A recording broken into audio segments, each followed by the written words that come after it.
Hey, this is Joe Satriani. Welcome to the Sat Zone at Workshop Live.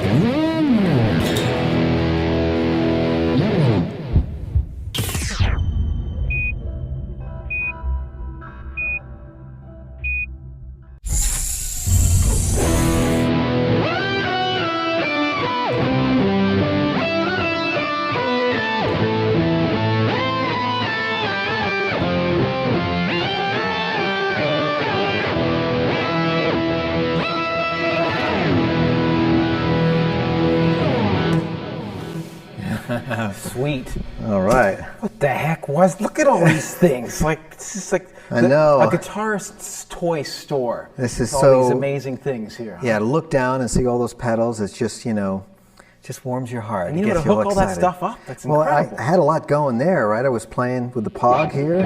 Well, I had the distortion on first of all. Then I had the Pog, and then I come over here. I've got some delays, short one and a long one. There you go. And then I had the whammy pedal going with a.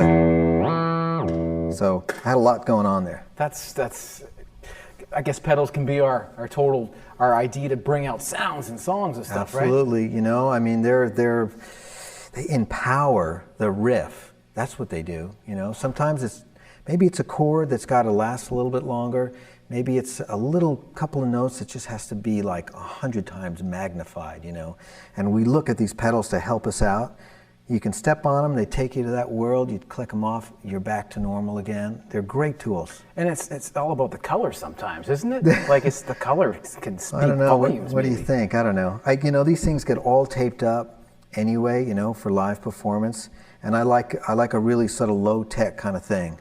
I don't like a fancy, you know, a pedal board. I don't like fancy switching. I like everything on the ground just like it was in the late 60s. And if you've got tape on it to remind you that that's number 2 and that's number 1 prototype, or, you know, glow tape that says this is the short. That's right, it's glow tape so you can see it on the stage. It's like, where am I hitting, right? Yeah, because very often between songs it's complete blackness, and if you're wearing shades on stage you can't see anything. Nothing, especially the people like trying to steal your pedals from the stage. They do that as well, but that's what Mike's for. That's right. So what we should probably do is maybe come back, we'll check this out, we'll go through some of these pedals, and maybe play some tune examples with and without this stuff. What do you think? Yeah, that's a great idea. We'll go piece by piece and we'll show you what they do. Cool, we'll be right back.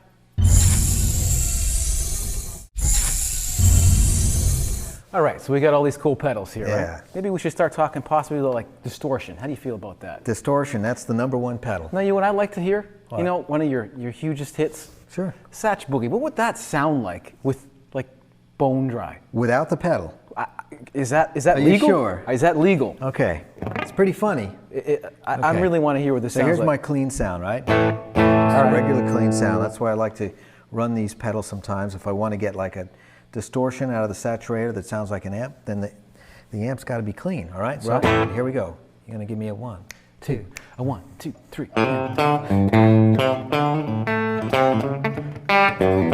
Yeah. Well,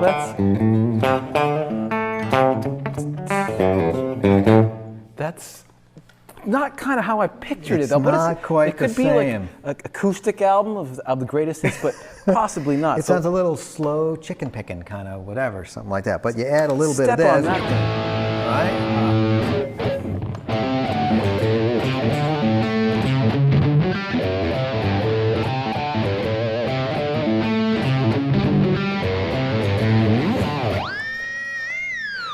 See, no, that made the whole body just, that pedal made your body just groove. Can you imagine me doing this, right? Feel like, yeah, but you get the pedal and it just happens, right? It's great. So now I see there's a lot of stuff hooked up here, right? Yeah. How do I know where to go maybe after the distortion, or like what's the next, what happens next? Well, you know, there are no rules, but let's say in general, you want to start with a wah-wah first. All right. You want to go into any kind of harmonic interpretation box, anything that's going to give you more than the harmony that you're putting into it or the melody you're putting into it. And then the last thing you want to do is scramble it up with distortion. But then within that little group of distortions, then you've got different kinds. You've got tube drivers, you've got real distortions like the saturator here, and these are prototypes obviously, so that's number 2. Yeah, that's number 2 and it's number 1, clearly marked. Clearly marked for stage. Right, and then you have the Octavio here, which is a really gnarly sounding pedal that Whoa. on its own doesn't seem to work right? But it likes to see something distorted on the other end. So I've got this other saturator prototype here, and this is set up to be kind of moderate, almost like a tube driver. But together then it comes alive. Listen to that, it's so complex. You can do these. Welcome back, Billy. It's amazing sounding, very, very complex. So it's very important to make sure that that guy sees distortion on the other side, not before it, because if you go before it, it's small again. Yeah, it gets too much. It doesn't. It wants to see a clean signal in there. And then we've got this little thing here called the Ultimate Octave from Full Tone. This is an interesting little box. It's basically old style, like late 60s, early style. I like the display of it too. I'm going to get lost in the little visual. That I think is, like the 45th box he ever made, so it's pretty, that's before he got a really fancy box and everything. It's a big fat distortion, 70s style, a little bit on the fuzzy side, but it's got this little octave generator thing. Notice how it gets real quiet all of a sudden. Yeah, but it can give you that. Hey, I've heard that sound before. Definitely. Cool number 9 during the breakdown. That's what it is, right? And it does this. It's almost got a ring modulator thing in there or something. Sounds like Hendrix from the Band of Gypsies record. Now watch how, when you play it full up, pretty nasty. You bring the volume way down, you use your neck pickup, and you get all this really nice. And it really changes color as you bring the volume up. Yeah! So at the right moment, it's great. And then you turn off that little guy there, suddenly it's a big warm fuzz. Totally different. So what we should possibly do is maybe take a small break and then have an idea of maybe some more new sounds, some songs, some more pedals, something like that? We should get into these little different areas of the pedal board. Okay, we'll be right back with more foot stomping with Satriani.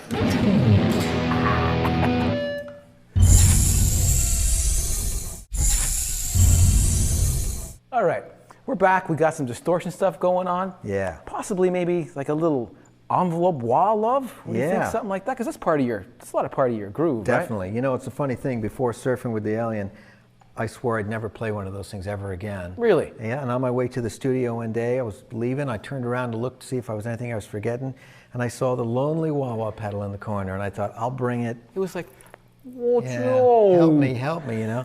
So I brought it, but of course I didn't know it was going to wind up being on the title track. It was just one of those things. It is a cool box, but you got to find your own voice with it. I guess that's what it is. But anyway, the nuts and bolts of it, put it first. It's always first, huh? Put it first. If you're looking for really a rock tone, it wants to mess with your tone first before you get to any kind of distortion or delay. So right now we got a little saturator, we got a little delay on there, and we got a wah-wah that's working. This is a little funky prototype. That's why it's called a Joe, and it doesn't say Vox on it. Joe, nice. We're working on something, but I think we should maybe play a little bit of a song excerpt, and then maybe the same idea. Let's see what it sounds without it. Yeah. And then with it. What should we play? How about a favorite song of mine? Okay. The Crush of Love. Oh, it's going to sound pretty weird without the wah-wah, but let's do it. I bet you it. It'll still sound cool, but we'll see. Okay. We'll see. I'll decide maybe. All right, 1, 2, 3, 4.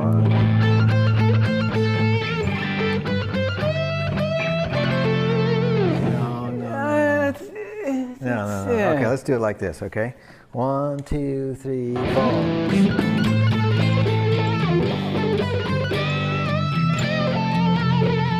Yeah. That makes me happy. It's happening. That's happening. That melody needs that wah wah wah wah wah. That's the hook. Well, that's pretty drastic. But what if have you ever used it more like just an envelope where it kind of changes just a little bit? You know what I mean? Yeah, it's hard to mix into a track. If you're going to have a long melody and you're going to have rhythm guitars that are kind of grindy, and you're going to have this filter thing. But if you take the proper steps in how you record it to make sure it's full bandwidth, and you play around with some limiting, you can get it to really have its own voice. So I'm thinking of Summer Song, and that's what we did. It was my idea to come up with this song that, had a wah-wah. It sounded like one guy playing one guitar with one wah-wah from top to bottom. And in a way, is a crazy idea because the engineers were like, man, that's a lot of wah-wah. Right. So I said, yeah, but I'm not going to be too heavy with it. So kinda... let's vamp on those 2 chords, all right? Sure, then you're going to be no wah first, right? We'll kind of ease into it.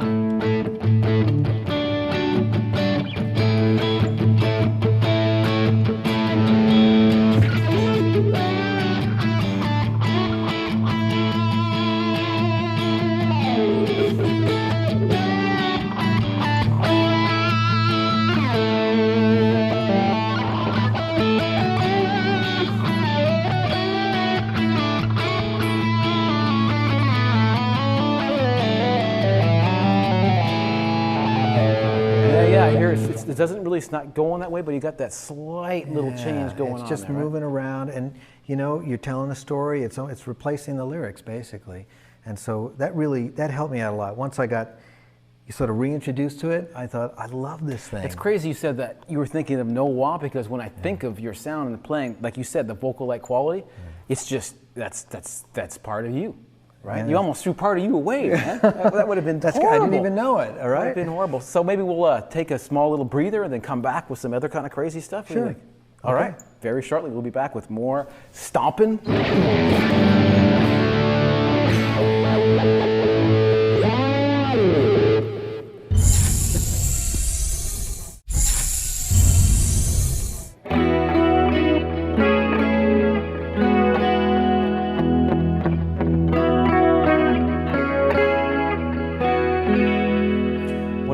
Song that is. Thank you. It's so lush and with everything that's going on there. I don't know if it's the chords or if it's these things. Or it's the textures here. No, it's you. That's what it is. Well, let me show you what it sounds like without the delays, without the chorus.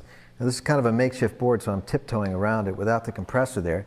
It was a hard little chord thing to come up with, but it's kind of false. It's just flat. It's a little flat, like totally flat, yeah. Yeah, so I thought, well, first thing to do is I need to balance some of the dynamics, right? So that means some of the notes are low and boomy, and some of these other ones need help ringing longer. So the compressor is kind of a crude way, but kind of a cool, funky pedal way of just squishing it a bit, and it gives a little bit more time for things to ring out, right? Totally, I can hear it's controlled, the whole... Yeah, it's tight. And it's more alive already with that. Right, and the bass on the guitar stays out of the way of the bass guitar, stays out of the way of the kick drum. Very important, okay? So it allows you to play those lower notes without being in the way. The other thing now is that this particular set of harmonies are hard, especially this G sharp minor 7th chord, which is inherently not in tune with itself, right? And then some of these other chords bring me way down here, so I'm playing 4ths and 5ths and 6ths, and it's challenging, let's say, just for the normal guitar with a perfect setup. So you add a little bit of chorus, and it kind of widens the tuning palette a little bit. That's the trick right there, is it? So now you don't notice that the tuning or the intonation. Plus it gives it that, there's a shimmer. It shimmers, right. It's actually, chopping off a little high end, but then it's fooling around with phasing, and it's making this beautiful sound that people associate with, let's say, 2 or 3 guitar players playing the same thing at once. Right. All right, now we add a little bit more texture, a short delay, around 400 milliseconds, let's say. It's one of my favorites because it's an all-purpose kind of time, and it seems to get out of the way when you don't need it, but add a little ambience. Space. And then a while ago, I figured, let's say you had need for a longer delay. It's like double time or something. Yeah, but they can get in the way, especially if you're doing a riff. Right. You have these low end notes that are coming in, getting in your way. But if you put the two of them together, they kind of dissipate into a kind of a reverb. Are they kind of almost exact, or just not quite? Just a little the off? other one's about 600, maybe 650 milliseconds. So they're purposely sort of helter-skelter, and then they just sort of tumble into a reverb. And once you just never change them to kind of get set that way for everything? Yeah. Did you hear that? He doesn't change them for everything. Just kind of stay around that point. So I can go. Yes.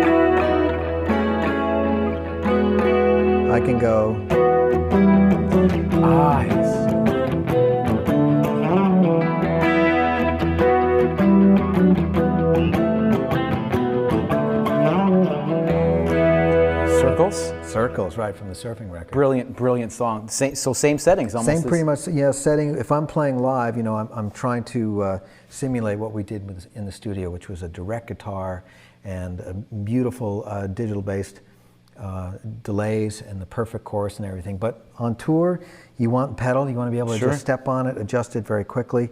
And so this is the simulation, but it works for so many things, you know. Lords of Karma. There's another one. Same setting again. Right.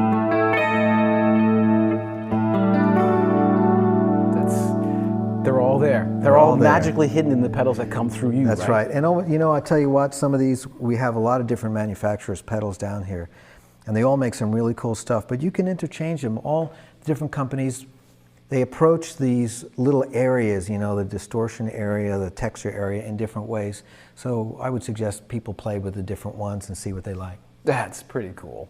So we'll be back shortly. We're going to check a couple more of these guys out here to see what else we got going on in Mr. Satriani's brain upstairs. Yes.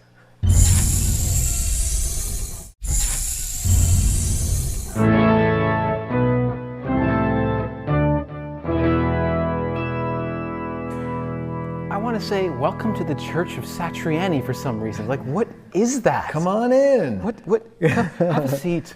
What's that? That is the Pog. This little pedal is great. It takes your average guitar chord and it morphs it into that. It's like a synth or something, but it's not. It's like a big church organ. It's beautiful sounding. Isn't that nice? Totally. Of course, when I first got it, I plugged it in, and as you can see, the controls are barely moved, right? Pretty yeah. All right, and even that's the original one because it's broken off.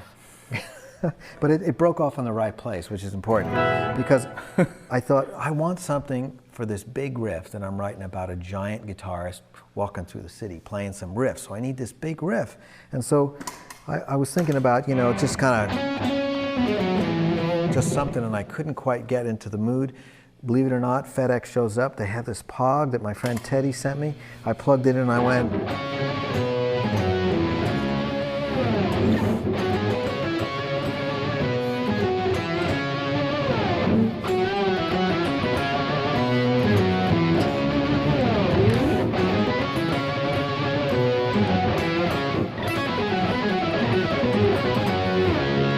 super. it's super colossal. Super colossal. It's super noisy too. A little bit, but it's this whole You got to remember to turn it on and off at the right time. Yeah. The sound totally changed too when you put distortion in front of it. It was like church, and then all of a sudden it was like totally different. And I'm glad you said that because I didn't put it in front. I put the distortion after. It's important with these kinds of pedals. They need a really clean, you know, signal here to be able to do all that intense interpretation. So wah Pog. Yeah, and then right next to it's the micro Pog, of course. Of course, because it's micro. Yeah, it's smaller, right? But this one can do, I think, a really nice warm. It sounds really analog, but it is digital. It's like an octave underneath or something? Yeah, it gives a sub, it gives an upper one, but I wound up using it for a song. I went like this.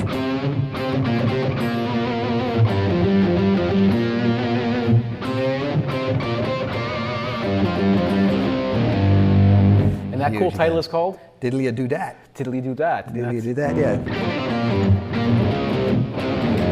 Now you know why. With it, totally. Cool box. Again, and it's in front of the distortion. Again. Okay. Now, the last thing that's another one of these just unbelievable pedals is the whammy pedal. That must be you say the best for the last? The last over here, that right. one right there. Yeah, and this pedal here, you know, I mean, we've kind of played around with it before, and the fact that you can do that with your foot and you don't have to go back and turn something else or program it was very liberating. It's just a little teeny part of a harmonizer that's been stuck off and put into a little pedal like this. And of course, it's got lots of different harmonies. And I think in the next couple of years, I'll probably write a song for every patch. But for now, right now, I'm going to have you actually do something for me. Cool. And I'm going to play these arpeggios first before you do anything with that. And I'll just go. Simple little thing like that. This is for a song called Searching. And I was thinking, well, I needed to like jump around, but I want to play in one time group, but I want these octaves to jump around in another. And it can be a bit of a turmoil in your brain when you're playing in threes and stepping in twos and all that. So that's why I'm enlisting you to do this. I just want to do it now. All you got to do is hit that whammy pedal and a 1, 2, 3, 4.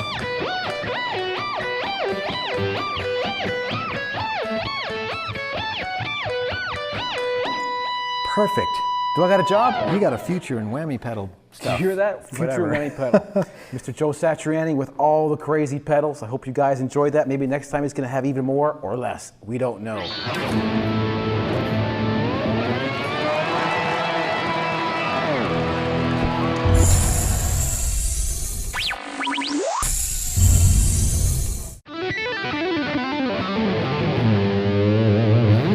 Welcome back. Here we are back in the Satch Zone, of course, with Joe Satriani, and I think we're going to be ripping up some legato ideas and legato riffs. Right? Yes, legato. You are, legato, excuse Legato. me. You were all about legato, right? Really, I mean, what a great technique, what a liberating technique, you know. We're talking about not having to pick so much. And, you know, one thing happened to me when I was starting out playing was that I started to get tired of the sound of the pick. And I thought, you know, it sends a message. It's a color, right? It's coloring the sound of a riff or a melody. Why does it have to be there, you know? So I started looking for some other sound, and I did find there were other players that were a little bit lighter with that. And of course, Alan Holsworth, the master of that. No words. Yeah, once I heard that, I thought, now I'm going to pursue that, because he gives me courage to just try to take this to a new level. Right on. And so all these ideas of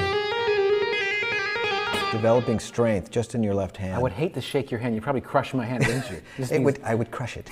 That's- I would never do that to you, Dave. Thank you. But there's so much to talk about, but I think what we should start with is simple exercises just to get people warmed up to the idea, especially if they're used to only picking. Yeah, because I know when you're saying when people first start to begin, they feel like, even you said before, you felt you have to pick everything, right? Yeah, that's right, yeah. So we've got some things that we can start off with that are fun to play, and they sound pretty interesting, and before you know it, you'll be working them into your Will we playing. need a medic for our hands? No, Will it be good? not at all. You'll be fine. Okay. Trust me. All right. We'll be back shortly then.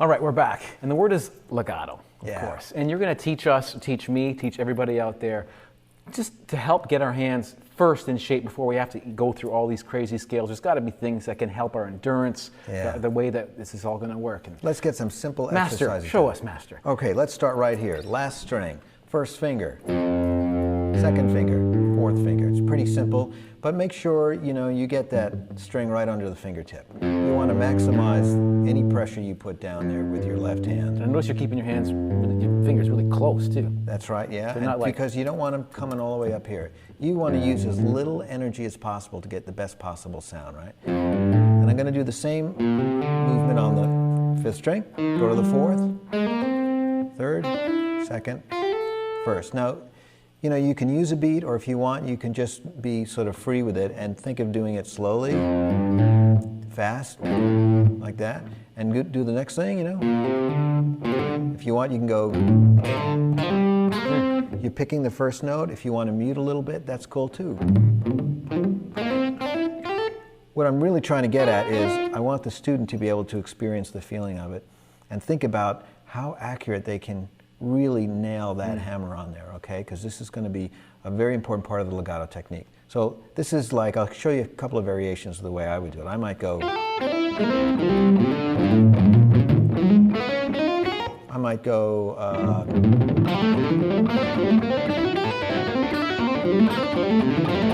almost any variation works. I'm really just concerned about moving up. I'm not even thinking about sliding down. Or Are you anything concerned? Like that. Should we be concerned about like how hard we hit versus how hard we hammer? Or You not know, really? all of that I think is important, but concentrate more on how you slam that finger down. All right. Accuracy, as you pointed out, don't lift up too high, you know. Get the best possible sound you can. Use downstrokes for now, right? And then if we were to break it out even further, we'd say, well, how about changing the shape? And you can try doing it that way, right? Same thing.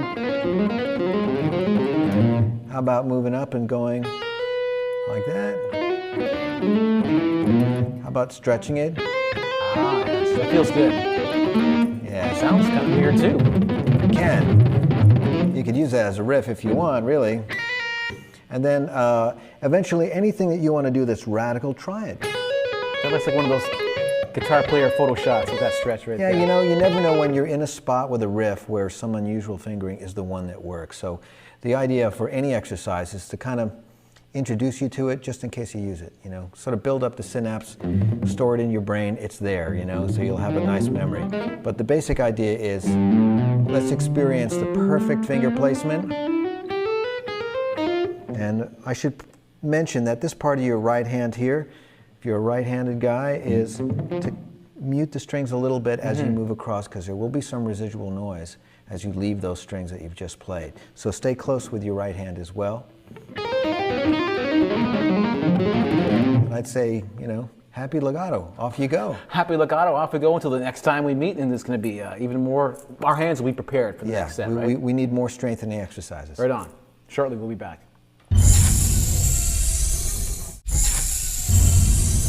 Okay, so we're back with Mr. Satriani again. Now, we've practiced. We have some of these shapes now that you've shown us. Our hands have muscles. Our left fingers have these huge muscles on them right now. They're just huge. But we want to possibly put these inside of some scale ideas now. That's right. Yeah, let's bring some music back into it. And I'm not going to, you know, bother with, you know, connecting up all these 3-octave fingerings that we all know. They're everywhere. But let's just talk about getting slightly musical with the shapes that we use for the main exercise, which was this kind of stuff. So I'm going to take G major here, and I'm just going to map out major scale. A little shift. Now I could stay in this position, but I duplicate a note right here. Right. Which can be kind of cool, you know, if you're going. Right. You get that false fingering thing again. But again, we're just really thinking about, let's get comfortable with the technique. And this time I'm going to encourage you to backwards pulse. Yeah. And here's a radical way of looking at it. I don't want you to regiment it. I don't want any of the students to do that. We don't want any playing, when you're actually playing music, to sound like something you've practiced. Best way to do that is to just forget about the metronome for a while and forget about organizing this too much. Again, let's just think about connecting string by string, phrase by phrase. In this case, we're dealing with threes. So if the student wants to go, they can do that. If they want to just go across. Again, I'm picking the first of every 3 notes to give myself an accent. Yep. Yeah. If they want to do upstrokes, it really doesn't matter there. Now, what about some other shapes? Now, if we move around, we can duplicate the scale again. 5th string root. 5th string root, right? Okay, but I'm starting on the 7th. So I'm beginning to think, maybe I should do it this way. Why don't we stay in the same place and think, what if it's G mixolydian? So it's a major scale with a flat 7. And then ask yourself, well, what if I go Phrygian, Lydian? You know, you can go through minor, whatever you want to do, as long as you can see it and your fingers get used to the shape. I think you're going to feel the difference between having a shape like this, 1, 2, and 4, right. 1, 3, and 4, stretching between 1 and 2. And I want the student to experiment with that feeling, because it is going to feel different. It's almost as if you're going to feel that the bigger fingers are going to have an easier time, and these 2 guys are going to have a harder time. Because sometimes they're connected, right? And on a side note, it's pretty cool that an idea is to keep it on the same tonic, just to get used to that, right? Yeah. Why not? Instead of going up. One side benefit is that you keep that G tonic in your head, and you're getting a little lesson in modes and how they sound different. So, but that's going to be in the future. We'll get to that cool, amazing thing. It will. Thing, but right? for the meantime, let's do this. You can turn up with a little bit more gain if you want, and oh yeah.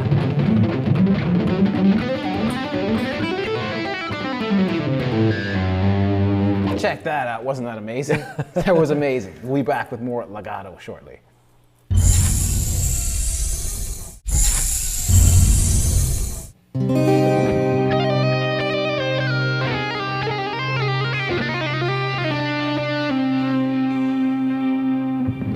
Now, that was Joe. That was just so Joe, of course. You're Joe, but that technique, what would you call that technique you're just doing right there? Fluttering. Fluttering. Fluttering, yes, fluttering. It had that. I love that. I picked that up from Hendrix, really. He used to do a lot of beautiful things like, he put it in an E blues, you know. And I thought, wow, how do you do that? And of course I'd start and I go, and I thought, oh wow, I need some strength, some power in that, you know. And once I got it going, I couldn't stop. It was like everywhere, and I thought, this is great. It's like this embellishment that really fits my mood most of the time. So I started to develop exercises around it. Let me turn off my delay so we get a really clear sound of it. But when we start here at the first fret, it's going to be pretty strenuous, but we'll start easy. You can do that. Let's stretch it. That feels nice. Let's replace it with the third finger there. Let's stretch that one.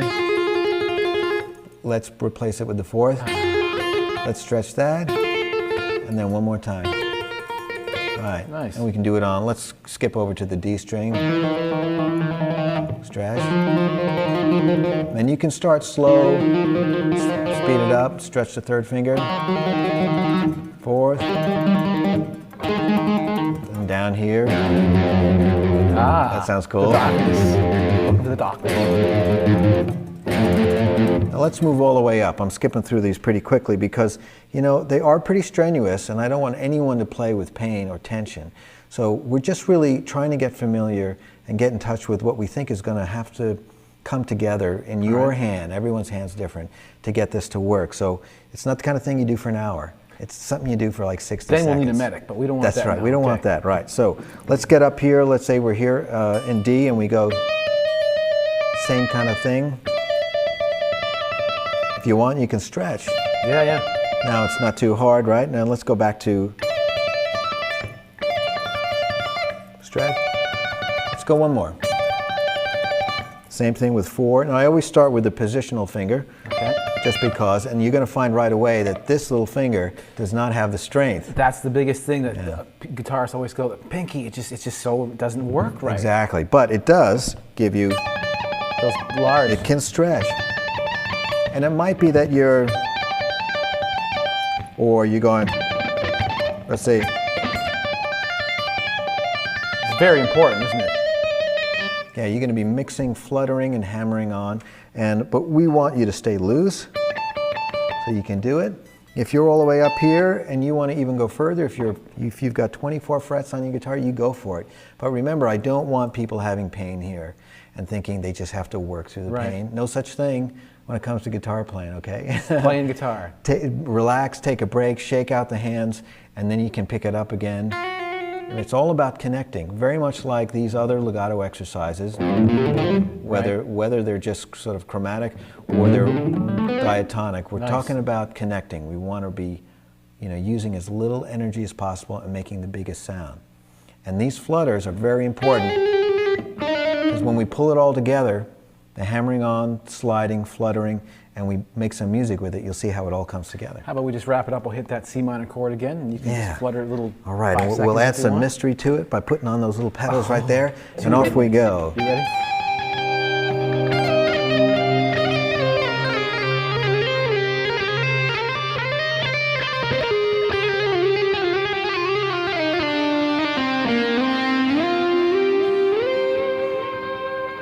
You're the man.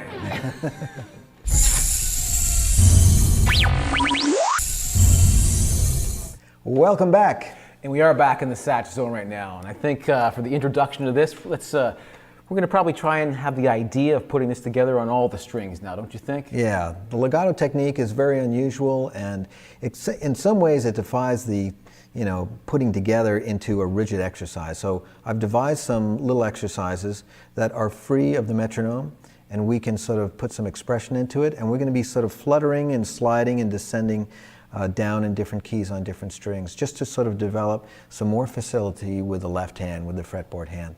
And so there'll be some, you know, you're going to have some knowledge of the scale. Definitely. We'll pick G minor, let's say, to start with. That's a good chord. And I'll just show you some really cool ideas to develop the facility. Right on. So when we come back, we'll be checking that out. G minor, Satriani, legato madness.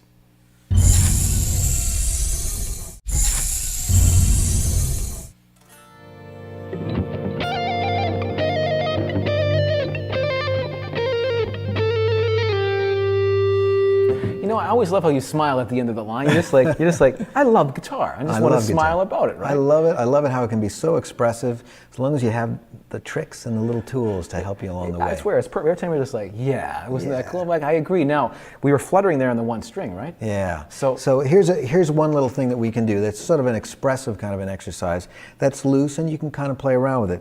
I'm basically using either, fingers 1, 2, or 3, and I'm fluttering down the G minor scale, right? The root and the 7, the minor 6, the minor 7, the 6 and the 5, the 4 and the 5, the 3 and the 4, the 2 and the 3, and then sliding down to 1. And you can do it on the next string, staying in G minor. Staying in the key.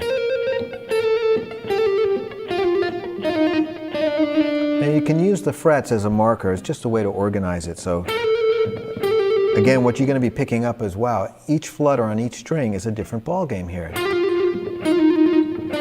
They put out a different volume. They have a different size, a different mass. Here's an interesting thing. I might think it's so hard to get the D string to ring here, I think I'm going to use a bigger finger to get that to happen. Power.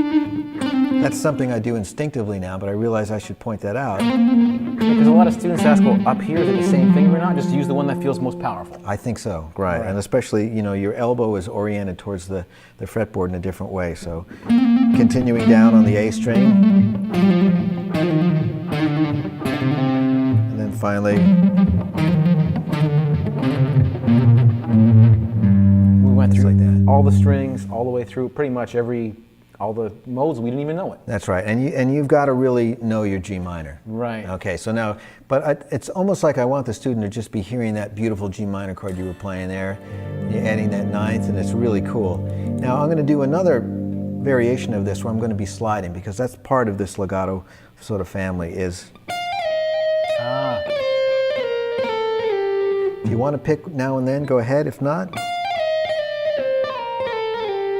Okay, and this is kind of like, imagine that's the movement, really slow.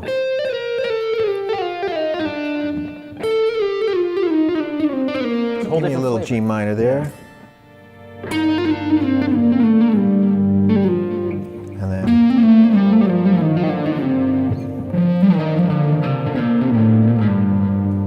Nice. And once you start combining that with those things we talked about, sliding up.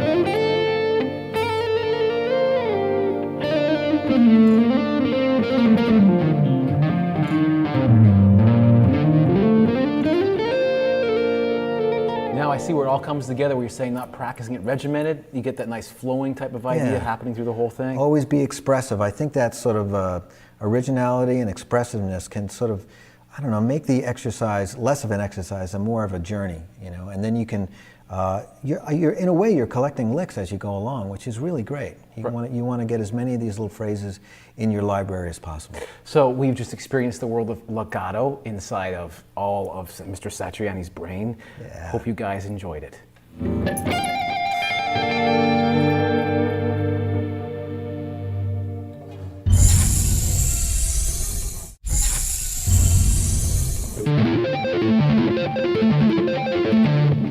Now, when I hear that, I just think Joe Satriani right off the top. There's a few things I've been hearing from the beginning of the Guitar Sound page, the different songs that you've done, that technique, the sound of the chords, the sound of those extra sounds.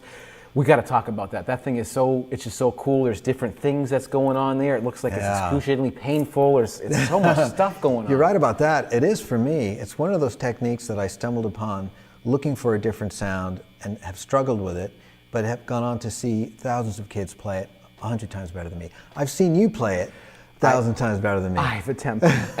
Which is great. Someone's got to do it, right? But it's funny how it got started. I was thinking, we talked about this whole thing about legato and working with the records that Alan Holdsworth had put down, and it was a real inspiration for me. So I was looking to try to create my own little sort of world with that legato sound, and working with these flutters and all these things that we've been talking about. And I came across some different ideas from different people. Alan Holdsworth for one, a guitar player named Dave Creamer, who was showing me different ideas for arpeggios where you were really jumping around, and I was trying to pull all those things together. And so one day I was thinking, this this would be cool. And then I could, or,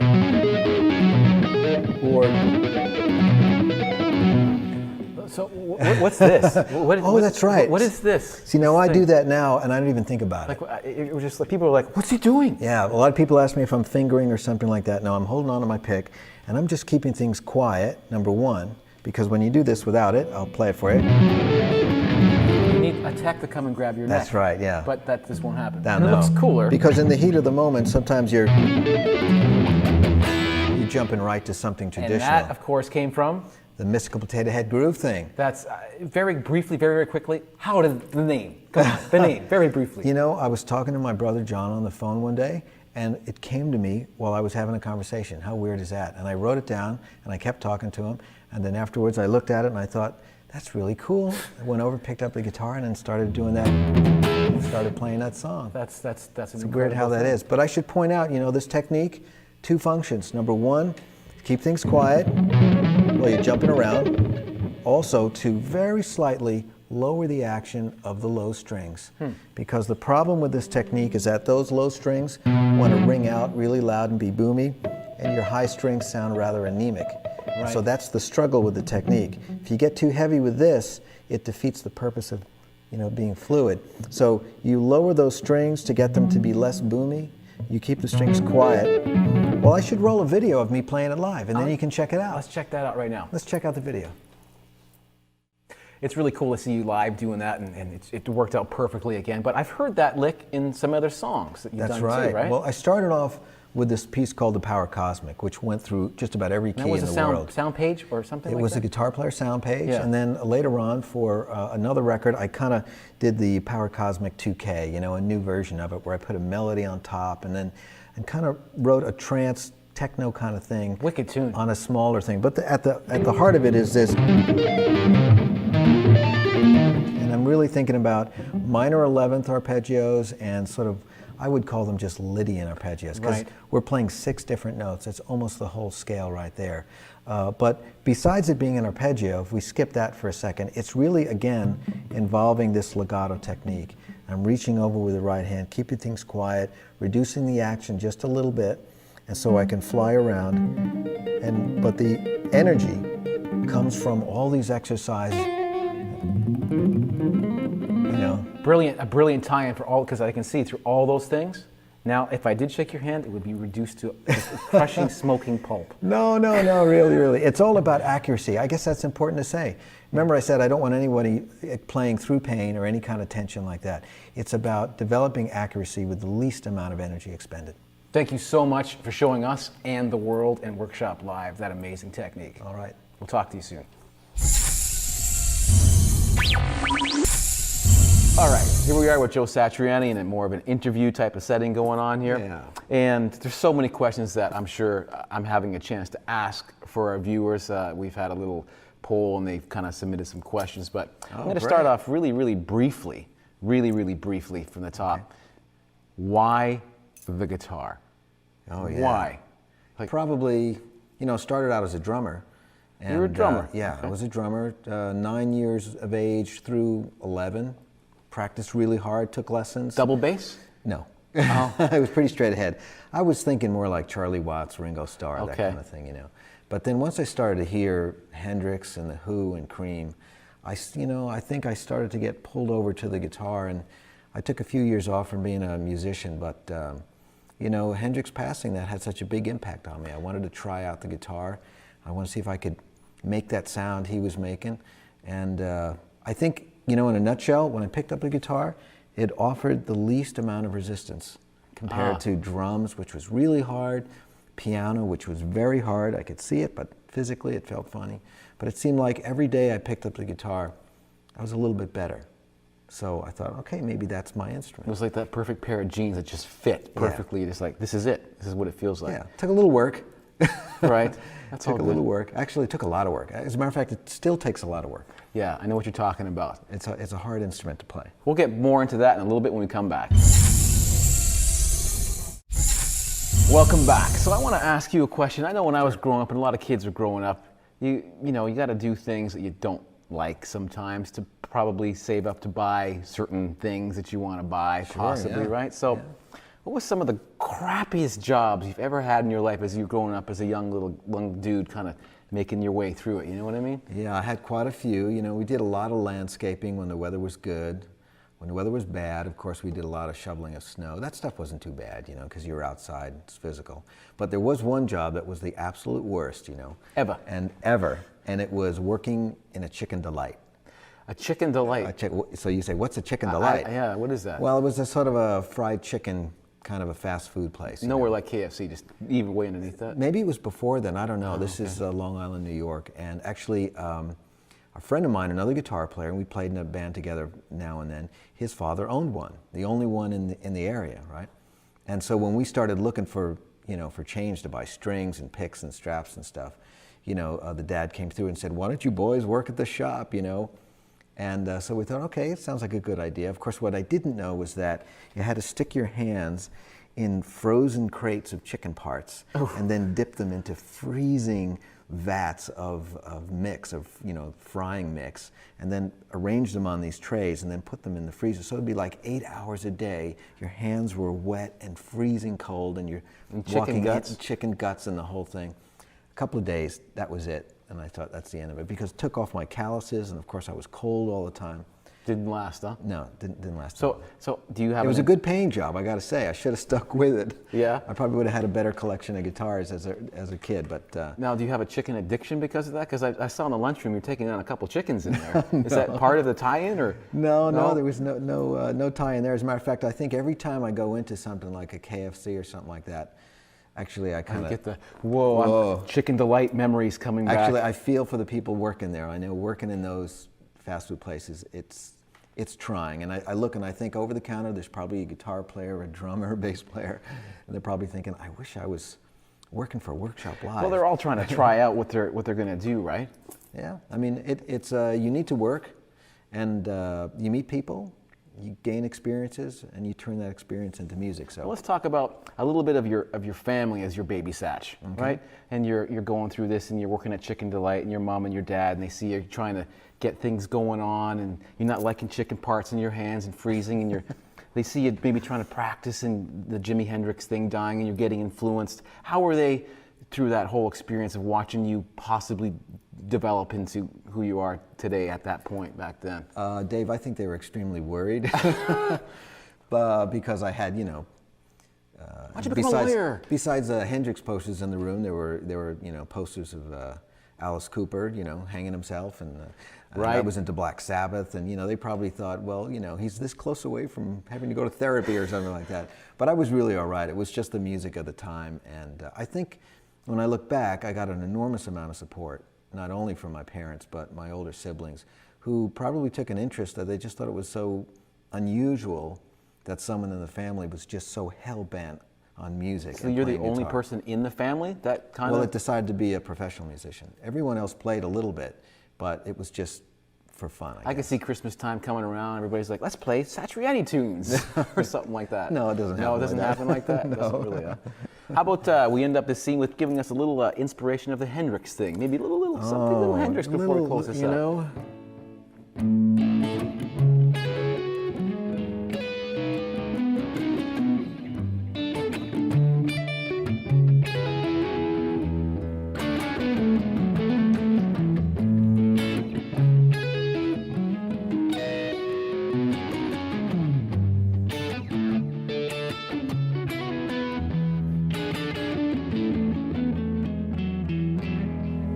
Sweet. Yeah. From Baby Satch to Monster Satch. We'll be right back shortly with more information for you guys. Welcome back. We're going to be talking a little bit now probably about, we talked about the early years of Satch. Now, at that time, there's probably some, so I say, licks or riffs, or it could even be a band or something like that, that I know you talked about Hendrix a little bit, Yeah. but maybe into actually some songs or some of the powerful things that when you heard them, you're like, you know, you get all goosebump, you're like, Oh, yeah. dude, that's so cool. yeah, well, the first time I heard Hendrix was Wind Cries Mary coming over the radio, and I just couldn't believe how beautiful that sounded. And the guitar work was such a beautiful mix of melody and harmony and rhythm. It was incredible. But of course, I was listening to Zeppelin, you know, and I was listening to Black Sabbath a lot. So, you know, Paranoid, Whole Lot of Love. And of course, you know, something like Voodoo Child. I mean, it's the ultimate guitar statement, you know. And that's sort of like an upper register, you know. It's not like Whole Lot of Love, you know, gutsy, low strings, that, you know, wah, ba da ba ba ba ba. Right. But I mean, that just sort of, it announces so much. It tells you that something's coming. And it's totally original. It's, So you still remember the times you heard those for the first time? oh kind yeah, of? yeah. It's just like, it's amazing because you know, it washes over you and it changes you and you become a different person. It's sort of almost as if it sets you on a course, you know. So you never forget those moments. Now, as you're growing up, you know, your 20s and 30s, is it changing, or do those things stay with you as the main core of it, or is there anything else that kind of started to creep in a little bit? Well, you know what I mean? You know, it's an interesting question because I have this theory that the music that accompanies you coming of age is the thing that stays with you all the time.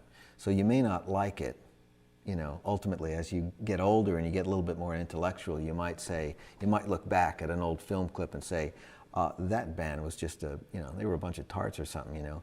But you can't help it if that band's music was with you when you were having your first experiences as a young adult, as a teenager, your best of times, maybe some of your worst of times. They sort of get ingrained in you. Right. And so, like it or not, it's the soundtrack to your memories, you know. And you can try to fight it, but I prefer just to add to it, you know. So yeah, along the way, you know, there's Hendrix that's at the core of my guitar being, you know. But then it was like I got introduced to, you know, John McLaughlin and Alan Holdsworth, and I didn't replace. That was the next step, kind of? That was the next step, yeah. But you know, and each time maybe I go off on a little crazy diversion, and it might be, you know, left turn, right turn. It might be, I'm just going to listen to the Ramones for this week. That's Right. it, you know. And then you get further out and you think, no, it's going to be Gang of Four, you know. And then all of a sudden you swing back and you go, I'm just going to go back to my Hendrix records now. And, it's just a big melting pot of, as it starts to happen, all these things, right? You're like, I need to fix a Hendrix. Now I need to fix a McLaughlin. Then you need more and more of these things as it keeps going, right? It's natural. It's natural. Music is something that we need as people, and guitar players are no different, you know. And but I think it's important if you really are touched by certain guitar players, you know, that have influenced you. You should go and learn what they did and make it part of your playing so that you can sort of be honest with your audience. I think that's important, so you can show truth every time you do a performance. That's awesome. And a lot of people, when they hear it, they try and, for lack of a better word, steal it and then just do it exactly the same without the clever disguising or the inspiration of figuring it out farther. And I think that's something that you in the lessons that I saw, like you say, okay, here it is, and then I decided to try to expand the whole point. That's it. I think everyone who puts something out on record realizes they're giving it away, essentially, you know. And there's no point in turning your back when you go to play something, you know. But the thing to do, I think, is to learn it, to enjoy the fact that it's this little, you know, let's say it's a little riff or some unusual technique, that it's a unique little offering from this special person. And I think it gains respect that way. You know, you look at it and you say, I'm not going to steal this thing, but I'm going to build off of it. You know what I mean? And in the same way you're doing what Mozart did by studying Bach. Wicked explanation. We'll be back with more stuff. I'm going to try and stump Joe with some other things. Be prepared.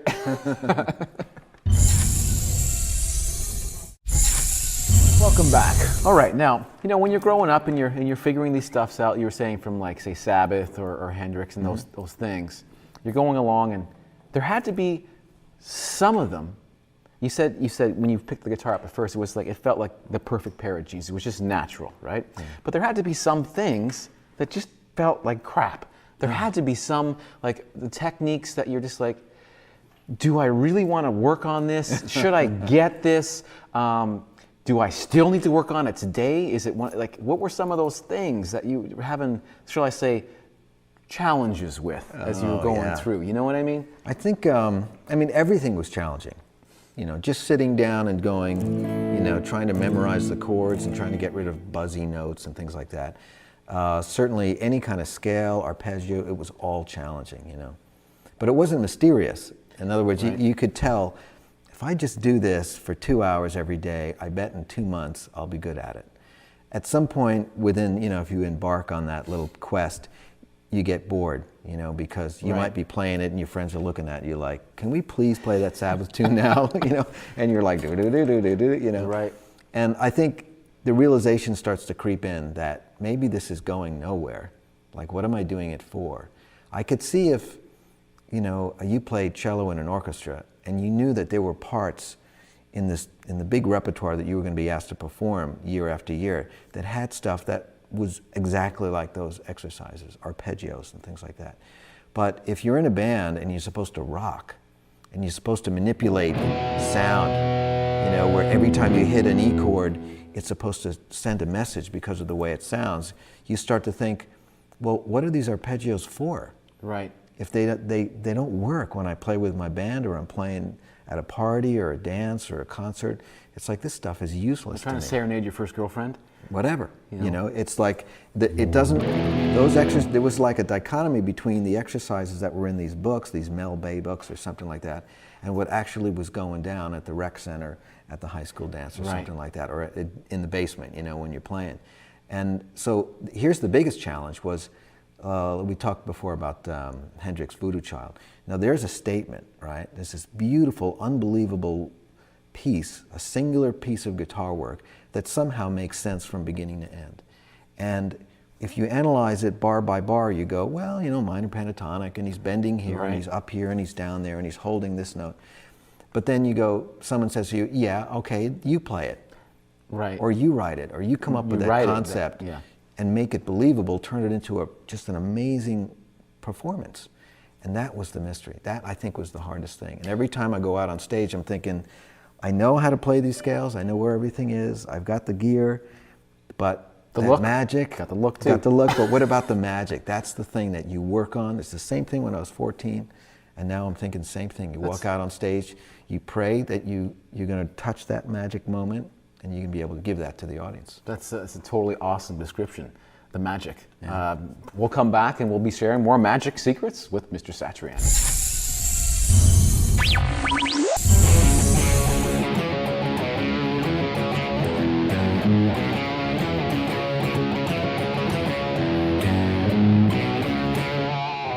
Hey, welcome back. We're in the Satch Zone again, of course, with Joe Satriani. Yeah. And as you can tell, we're talking about the crazy harmonic minor. Of course not. It's pentatonic love time. Would you not say, Mr. Satriani? It is. It's pentatonic love time. Now, there's been so much stuff, so many cool rock songs written, from Zeppelin to Sabbath to so many things that relied such heavily on the power of the pentatonic riff, right? Yeah. And it's probably influenced you a lot in what you do. I love the space between those notes, And you've probably written a few little tunes that we might get into a little later after we talk about this, but how do you feel the pentatonic for the power of the riffs? What do you think? The cool thing about it is that there's no tritone in the scale, so it's open. So that's a gift in a way, right? So you've got lots of room to move around between making a big statement because you're making big jumps between notes, things like that, octave.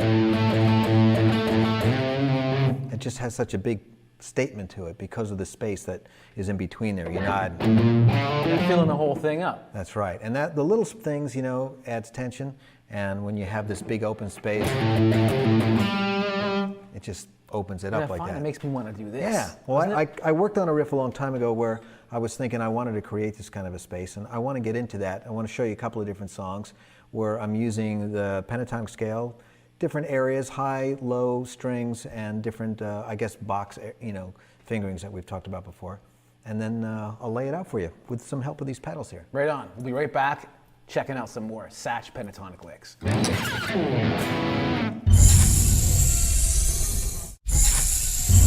All right, we're back for some pentatonic riff madness, are we not? Yes, we are. So we're going to get some down and dirty, probably licks from maybe one of your songs that we're going to take a look at right now. Which one do you think? Super Colossal. Wicked tune. Yeah, now that song is obviously built around this big riff, but when you break the thing down, it's a very simple riff, and it took sort of like a leap of faith to think this little riff in this minor pentatonic scale can be big. And check this out. So the riff in its barest form, right, is... I mean, that's pretty basic, simple, right? Basic. It needs a little bit of that, right? So I'm thinking... More love, more... Yeah. Brings it alive right there. Like that. So I'm bending. Every time I hit that 3, I'm kind of bending it a little bit, so it's a little blues third there. And then finally a little bit of pick action, you know, a little Billy Gibbons laid on top gotta there. love Billy. So I'm pinching the strings a bit, and so I go.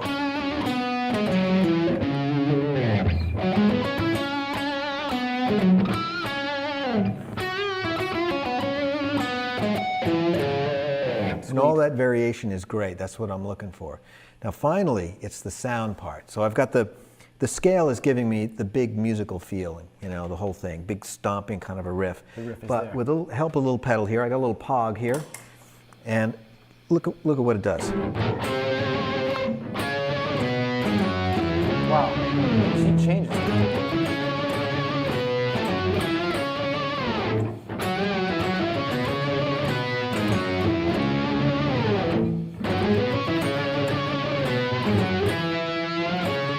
Makes it come alive. It's huge sounding. From such a simple little thing, Yeah. to making it little expression, little pedal thing. It's monstrous. It's monstrous. So the thing to remember, basic lick, sticking within the 5 notes, right? Adding a little vibrato. You notice my hand position moves around to get that kind of vibrato up here, and then digging in with the right hand. Sometimes Billy overdo comes it, in, little Billy right there. and sometimes light. Add it just for the last note, and then the pièce de résistance is the pog. Now I'll play the whole thing for you. Just give me a beat, and I'll take it away.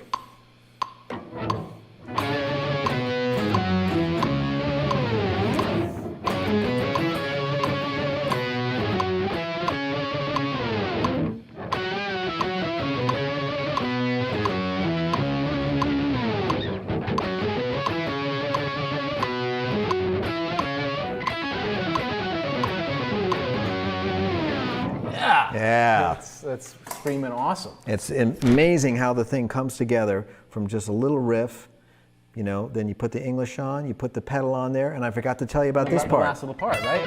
That's the big build-up.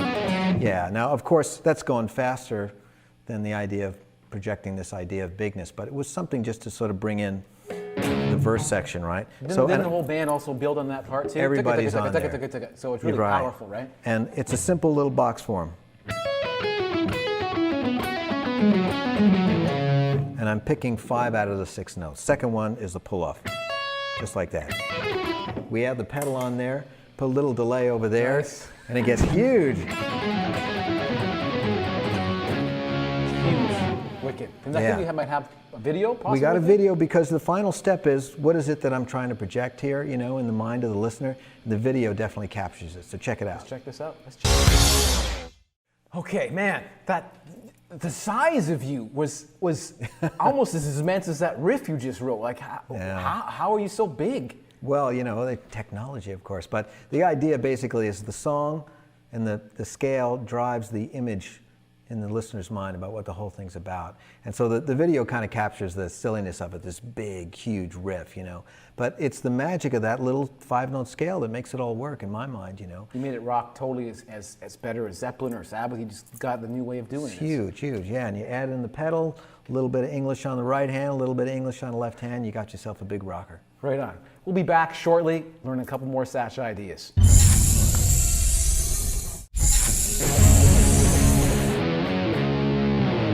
Hey, I recognize that song. I recognize that, don't I? You should. You helped me record it. I helped you record. That's right, Vancouver. That's right. Called Crowd Chant. Brilliant idea, by the way. And pentatonic riff based, right? Pentatonic riff bass, another simple song designed to sort of finally set in stone, or in CD as it is, you know, the call and response thing that I've been doing for years on tour. And I thought, wow, if the audience knew really the licks that were coming ahead of time, they'd be really primed. They'd be rehearsed almost in a way. And the whole idea was to bring the band and the audience together, just That's to awesome when you create can do a that. better rockin' experience, right? Now, at the heart of it, though, it's a simple pentatonic scale once again. And I can go through the licks, it's in C sharp. Sure, yeah. And I'll just kind of casually play them. There's the, right? I found myself just wanting to sing that right now. I just did.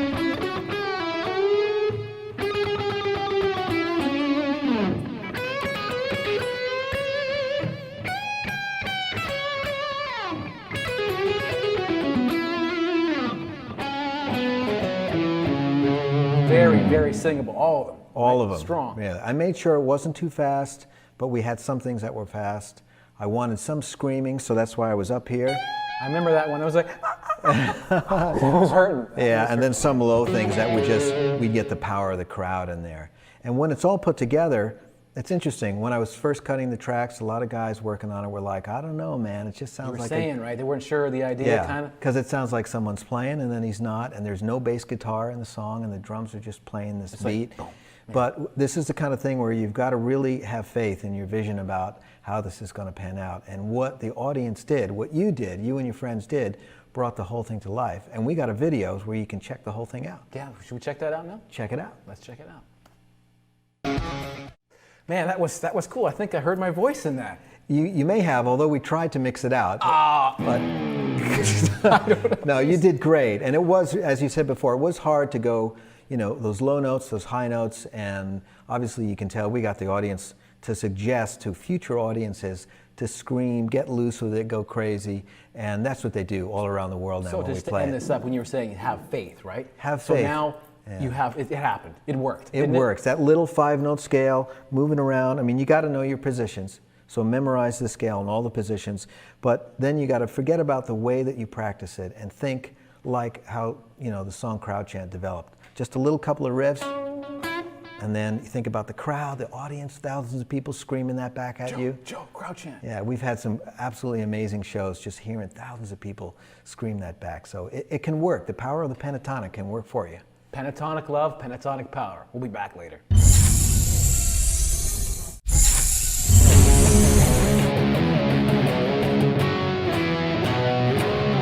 Yes, every time it's just wicked, every time I hear it. So we're going to probably end up with the last, maybe a couple ideas of some maybe beefy, real beefy, low string, maybe kind of riffs, pentatonic riffs, and we're something still, like that. you know, just using standard tuning, Yep. 6-string guitar, but it's the power of the scale that can give you just an enormous amount of effect.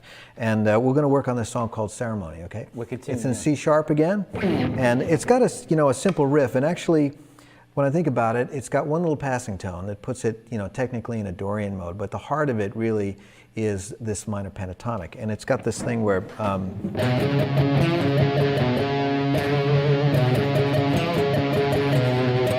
now I'm getting real like Black Sabbath on it by is doing great. all downstrokes, right? Extra power there. Yeah, and I'm getting a little, I'm digging in so that there's that pick noise. I'm not going, I'm Doesn't going. sound, That really sort of Tony Iommi kind of a sound in there, right? The passing tone comes when I'm moving way down from the flat 7 here, getting down to the 5, so it goes. And although there's, on the record, it's, you know, triple tracked and there's some harmonies that are kind of random, at the heart of it is, you know, big riff once again, focusing on the root, the minor third, and the 7. Let me play it in time. Give me a click, guys, and I'll play it for you.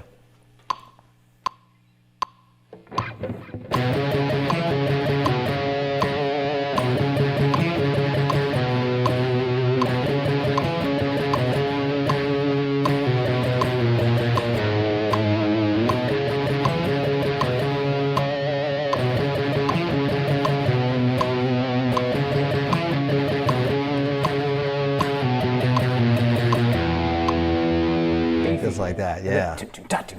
Yeah, and then it comes back to chugging.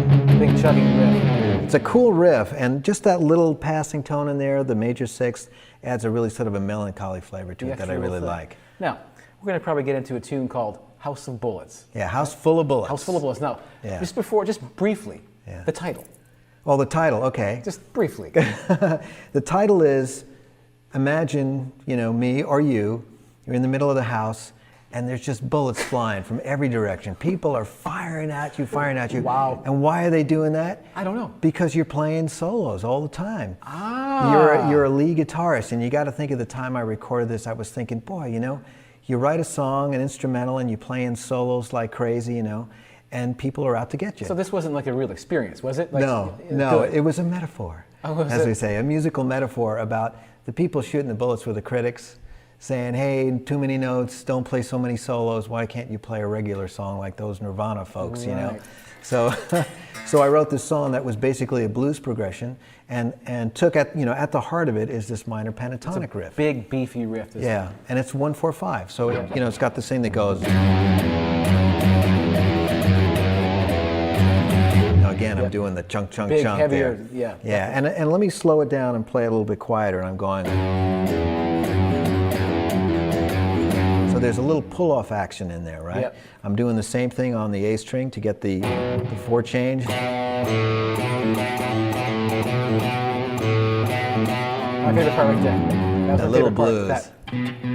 That thingy. That's so like in all the pentatonic songs that we've been going over, there's always a little something. that little There's passing note. Yeah, there's the bending of the third to add a little blues to it. There's this passing tone here. There's the passing sixth. And those are the ones I ceremony. think that really stick out for me too when I hear it. Like I want to hear that part. I need to hear that part. Now it's funny, like in a regular 7-note scale, you've got these very same notes, but they're less effective because people are hearing all the notes throughout the whole song. But here we set it up where they're hearing this really focused 5-note blues kind of pentatonic jam, and then when you throw in that note, It's money. it's super effective, right? And so the riff continues to the 5 chord.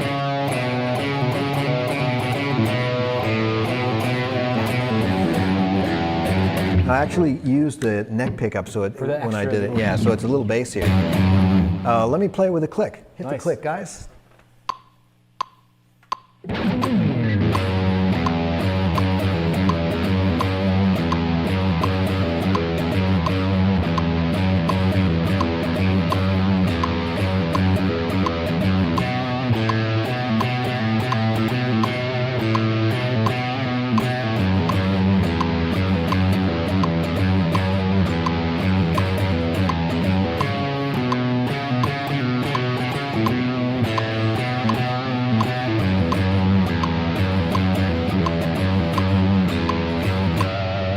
That's Just gotta like be so that. much fun because when you're live, it's just got that. You just can't. And the whole The whole band's crowd's doing just it. like Yeah. this whole thing is going on. It's right? great, and then it's the perfect bed to play all, Dorian, anything you want on top of it, because it's such a big open riff. It's very accepting of lots of different harmonies that you want to play as chords, feedback, screams, scales. Wah! It's a crazy riff. So let's put it all together at the end of this riff section. A couple points you just want to like hammer home to the people. This whole Yeah, idea. learn your pentatonics, the 5-note scales, explore all the different positions, but when it comes to actually coming up with a riff, forget about those positions that you learned about. Sometimes you get lucky and the position that you would sort of practice in turns out to have some sort Something of cool, yeah. Yeah, it offers up a little bit of a riff. But sometimes you got to take some of these positions. Just move them around and You gotta search for those, like adding that one note, jumping out of the box a little bit. It really makes the thing come alive. So. wicked. Give me one last pentatonic little cool thing. Oh yeah.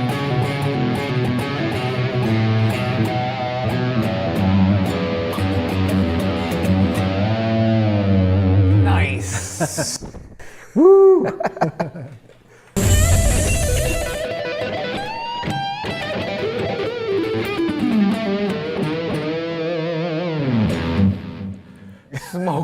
Smoking. Welcome back to the Satch Zone here. As you can see, we're going to be talking about how to make a cake. Probably not. We're going to be talking about crazy, bending, sliding, making the nuances happen inside of all of our pentatonic stuff. That's right. We're going to make a cake with pentatonic sliding and bending and everything else. I'll eat that cake. I think I'll try that. So, what do you have? Any ideas how this is going to make our playing come more alive? That you could help us out briefly. Yeah. Well, I think I want to cover some things that are obvious, like the bending. Yeah, because people get into that pitch sometimes. It's when you hear a player play for the first time and it doesn't hit just right, and it's like, you know what I mean? Yeah, we can work on that. We can talk about bending far. Jimmy Page, real up there. Yeah, really getting that thing going. We can talk about using open strings. So you can see the box everywhere. We can even go. There's a lot of things we want to cover. I like that Bending, one. sliding, open strings, putting strings together with the same thing, all pentatonic. Love. We'll be back very shortly to cover this stuff. All right, we're back, and we're going to learn about some helping us with bending. You know, because bending. people, when they play, sometimes they just don't hit it right. You know what I mean? That's right, yeah. Well, what we'll do is we'll take a look at putting all these bends together a little bit. Like I'll play something for you. I'm in D, minor pentatonic, right? Let's say I'm going.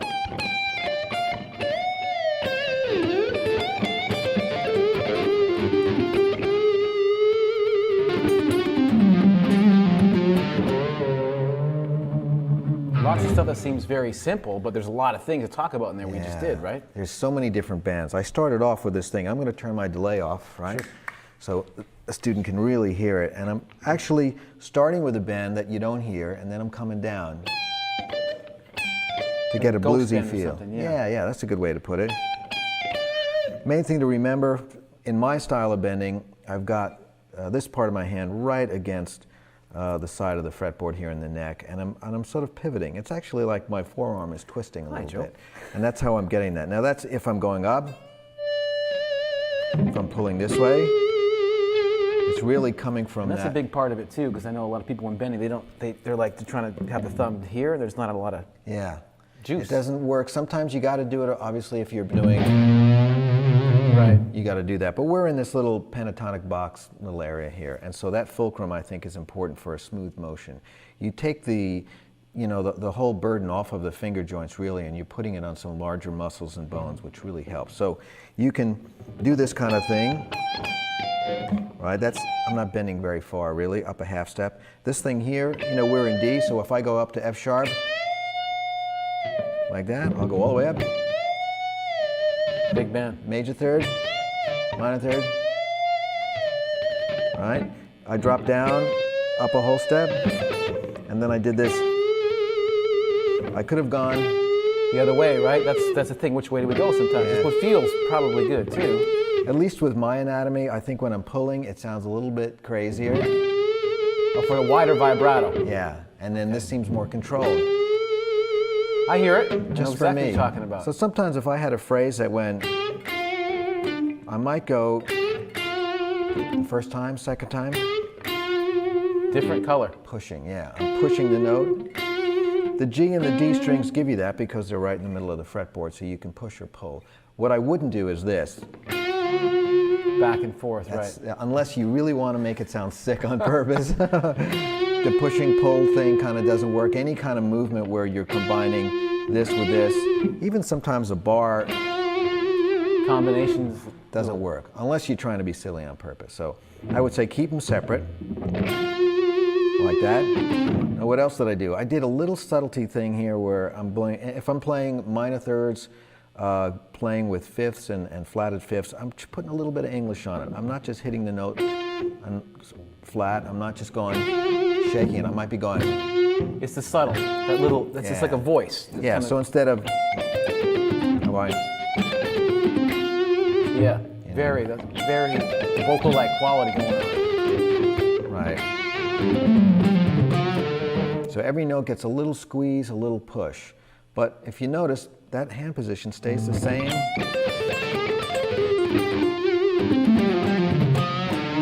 I keep contact right like that. Playing that just probably felt so amazing, isn't it? Those blues licks with those bends and stuff, they just feel right. It's great, and you can do some weird things with it. Check this out. I felt like I just was sitting beside Jimmy Page for a second. It was great. So I'm pushing this note up. I take one of those fingers off. It gives a real strange, screamy sound. And then I go from the minor third to the fifth, which is a big one. You might want to check your tuning. Perfect. After that's good. And then I think the last thing I did was I was doing the low thing. Now, if I do it plain, that's what I'm doing there. I think I wouldn't spend too much time, asking someone to sit here and go. Right. It's kind of boring. So I would try to do it while there's music going on when you're practicing bending. That's where it's got to be musical, right? The last piece of advice is make sure your vibrato is not a nervous twitch. It should be an embellishment that you put on purpose. So let's end with a nervous twitch vibrato that shouldn't be. Are you ready? Go ahead, maybe like a. Yeah, don't do that. All right. See you later.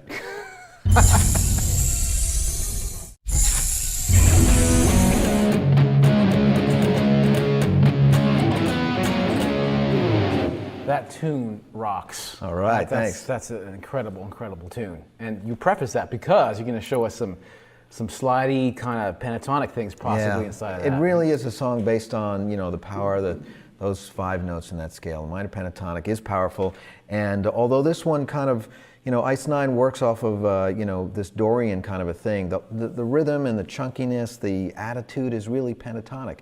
And of course, the bending and the sliding, all that stuff is part of this lesson we've been talking about. Let's just get it straight that we're in sort of a C-sharp minor blues, Dorian, whatever goes kind of thing. The obvious thing is this, is the melody. I'm going to play it really plain first. So Is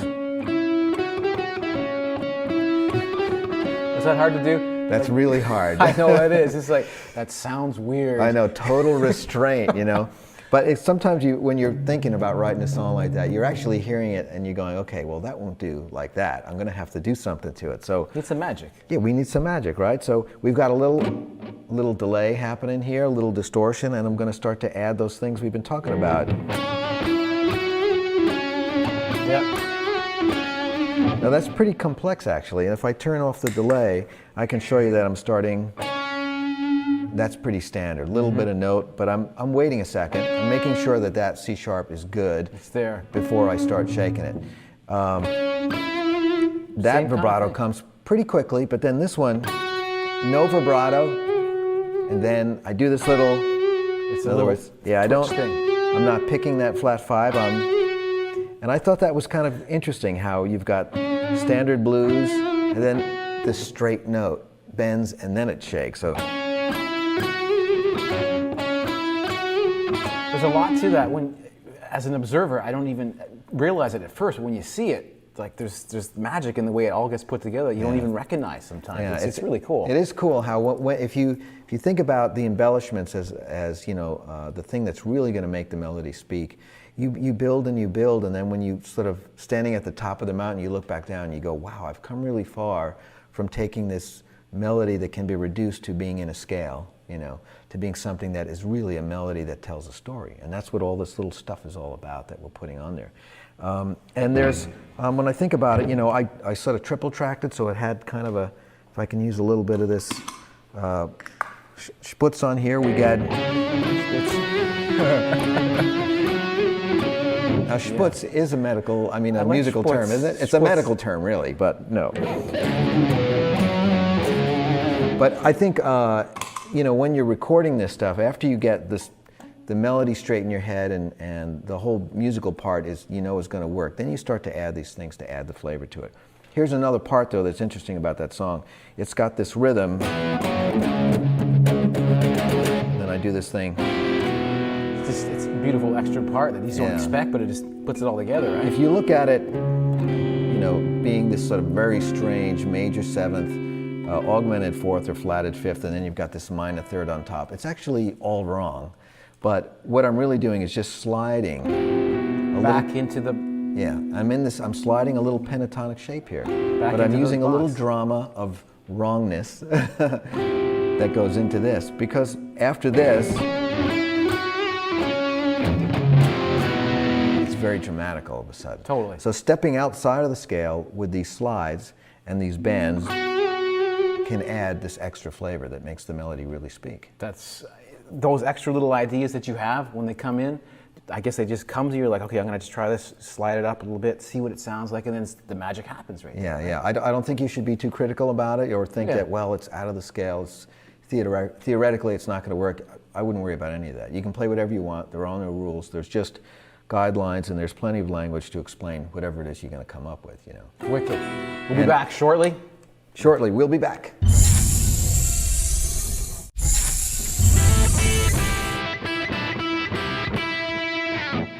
We got some slidey, bendy stuff going on there, even slipperier, right? Slippery with some open strings, and the scale, minor pentatonic scale, it's all over the place.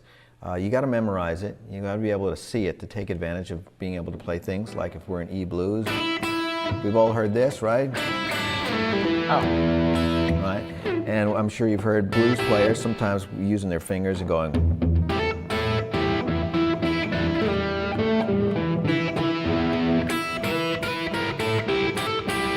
And what I'm doing really, whether you use your fingers or your pick, is you're just kind of feeling that So minor scale pentatonic. pretty much on Yeah, one you're string. seeing that minor pentatonic scale all the way up on this B string, and you're hitting the first string with it. And you can bend to get a little blues here, little blues there. That's a cool idea. blues there, That's a yeah. very cool idea.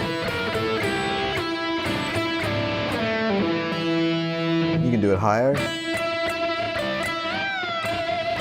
Now with the vibrato bar, you get a little bit of this other action happening, of course, but if someone's out there and they're playing with a bar, I would say just sort of lean on that bridge a little bit to keep the pitch the same. Wow. Do you do that sometimes? I do. That's insane. Sometimes I succeed. Wow. And you can, you know, I mean, you think about E minor, you've got lots of opportunity here because It's the best. the whole thing's your ball game, right? Really depends on how crazy you want to get with that, right? And You're just getting used to sliding between all the box shapes too. When that's what you're switching thinking about. strings, right? Let's say you're thinking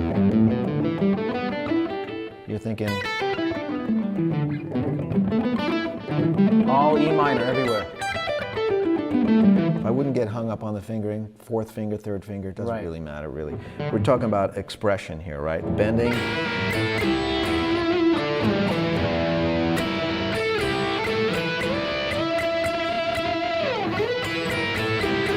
I hear that in your sound a lot too. That's a lot of stuff that's happening inside your sound because you get that open string ringing too, and it gives it that nice dirt, so it's not too pure. You know what I mean? That's right, yeah. You get, and it's harmonically, it's richer because you've got two strings, maybe three, that are, you know, going into your system, and they're actually providing a lot of interesting musical sounds. And now you can also do these things where you're pulling off, you know. Those are cool. Now I'm keeping it at 3 notes right now, but of course, let's say if we start first 2 strings, right? Well, I'm looking at all the little boxes on the first 2 Okay. strings, and I'm going. I've heard that a lot with you too. Of course, I shouldn't mess it up like that. Let me do that again for you.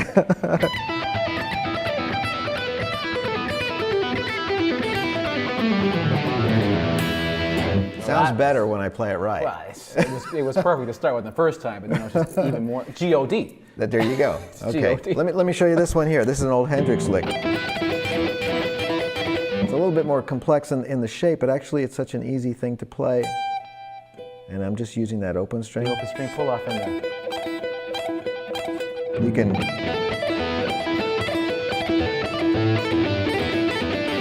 And that's You the want- cool thing. You were influenced from that lick, and all of a sudden, you made it into a Satriani type of idea. And right you there. can put it on different strings.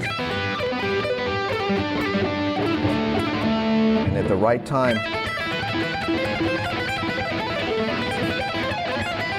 you move it around into areas where it shouldn't be, suddenly it sounds very exotic. I can't wait to go practice all my open E pentatonic licks in the top strings. I'm going to practice them again too, because it looks like I need a little work myself. Come on, that was wicked. Thanks a lot for sharing that with us. We're looking forward to coming back and grabbing much more things from the Satriani mind. All right.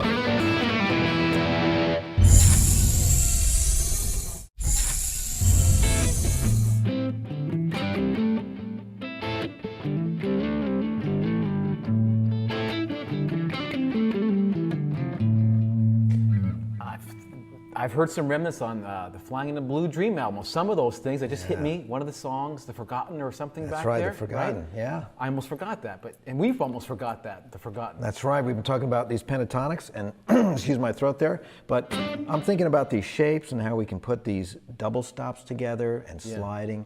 And yeah, I was playing this little thing. That reminded me of that.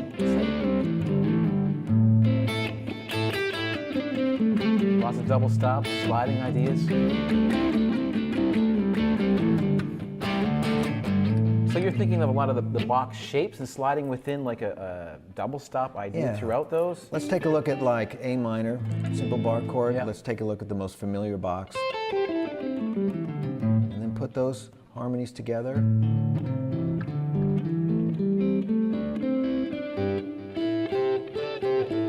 can slide out of the box. Sometimes you can hold a little area that you could do the double stops and fourths, but maybe just hold one down and work on the other.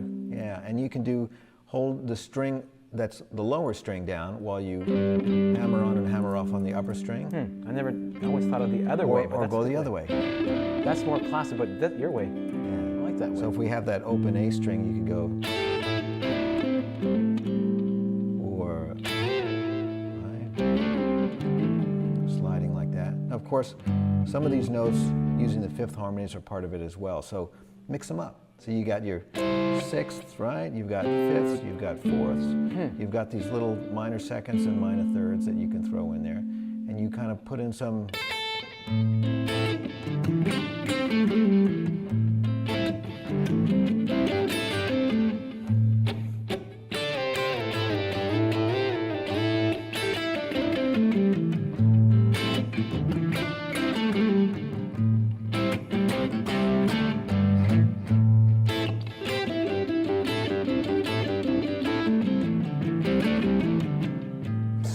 like that. That's sweet. Now, does that feel most comfortable in that box shape? Is it? I think, you know, it does help because you've got this destination point, your A right here, right, in the key of A. Now, as you move up, of course, you're going to have to start to, you know, do little adjustments. Yeah, right? Because not everything's, you know, harmonized in fourths. Cool that way. Let's take a look at this. We got here, right? Yeah. One. Let's think of the higher note as our root note, right?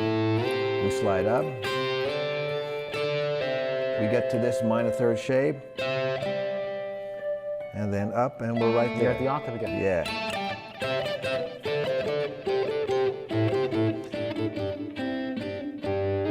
You know exactly what you're doing, don't you? I do. I know.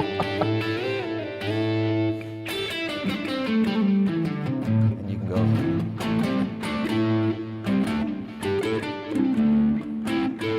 And Wow, that's impressive. That's very cool. go have fun with that. I definitely will. Thanks for showing me all those cool Hendrixy, Satriani, double stop, sliding things. I can't wait to start working on that stuff. Yeah, all right.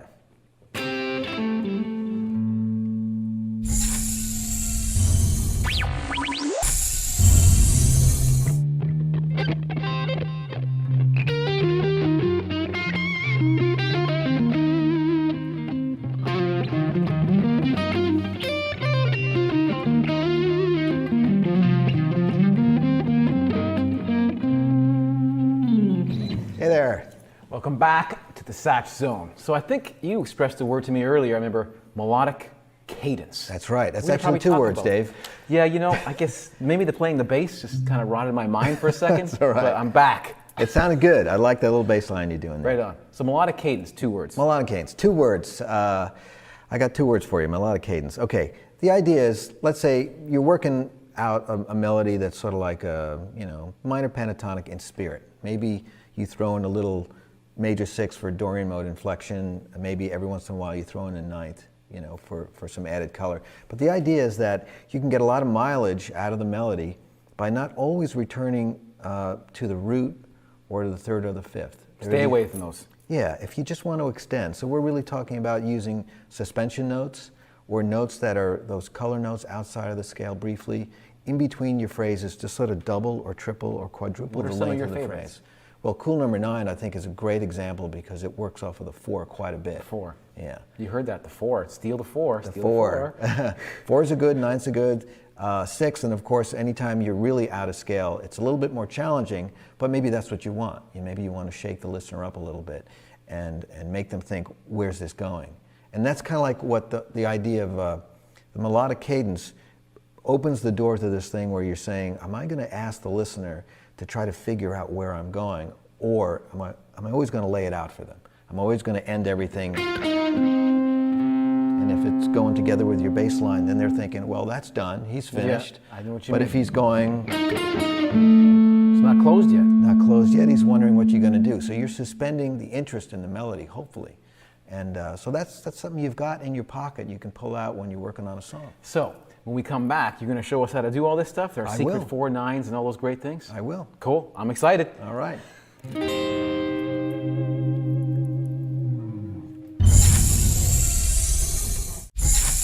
All right, we're back. And We're I back. think there's a song called Cool Number 9, correct? Yeah. But before I get there, Yeah. the title, Cool Number 9. I have no idea what that means. You named it? Someone else named it? I was driving in the car. and I started thinking about this idea that the guitar could sound like Maynard Ferguson, going for a super high note on the trumpet. And so I'm sitting there, I'm driving through, where was I? I was on Fillmore Street in San Francisco. And the bass line, the groove, the whole thing, and I'm thinking, what can do that? What can do that, you know, for the guitar sound? And as I'm going home, I'm thinking, I gotta somehow remember this, stick it in my brain, I need a title, and I just thought, Cool Number 9. That just happened. Yeah, I have no idea what it means. Because if it was Cool Number 8, it wouldn't have happened. No, maybe I would have, you know, one ear out the other, whatever, I don't know. Okay, so now we're going to talk about this tune a little bit, right? Well, here's the sneaky part about this tune. Once again, it's mainly, it's sort of like a pentatonic feel, but I'm throwing in elements of Dorian, and I'm using the whammy pedal to give me that Maynard Ferguson, you know, the kind high of a thing, sound. right, Yeah. right.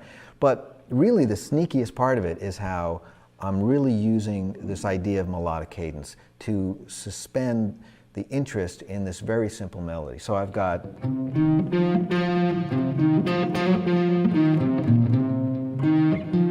Then there's your favorite? yeah, I'm landing on the 4th, but you're going to be playing this bass line, right, that just sort of mimics the bass line, which is kind of just grooving in this C blues Yeah, thing. it's just got a nice little bounce going on. Yeah, but by doing this and by using a little bit of the whammy pedal, I'm suspending it. So let's play a little of the groove without the pedal. Okay. And I'll just sort of improvise around it and show you what I mean. All right? Yeah.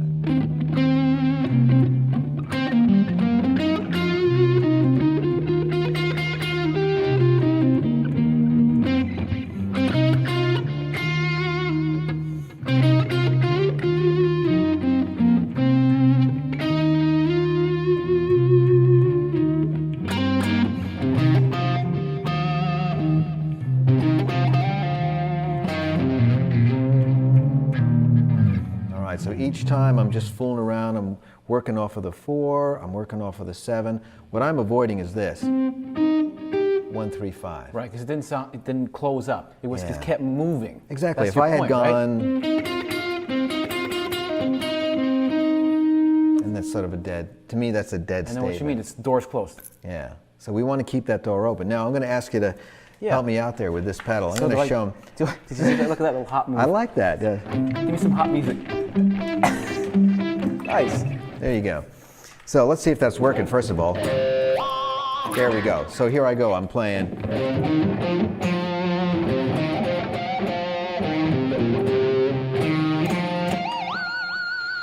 Perfect. All right, let's try that You again. could say, that was horrible.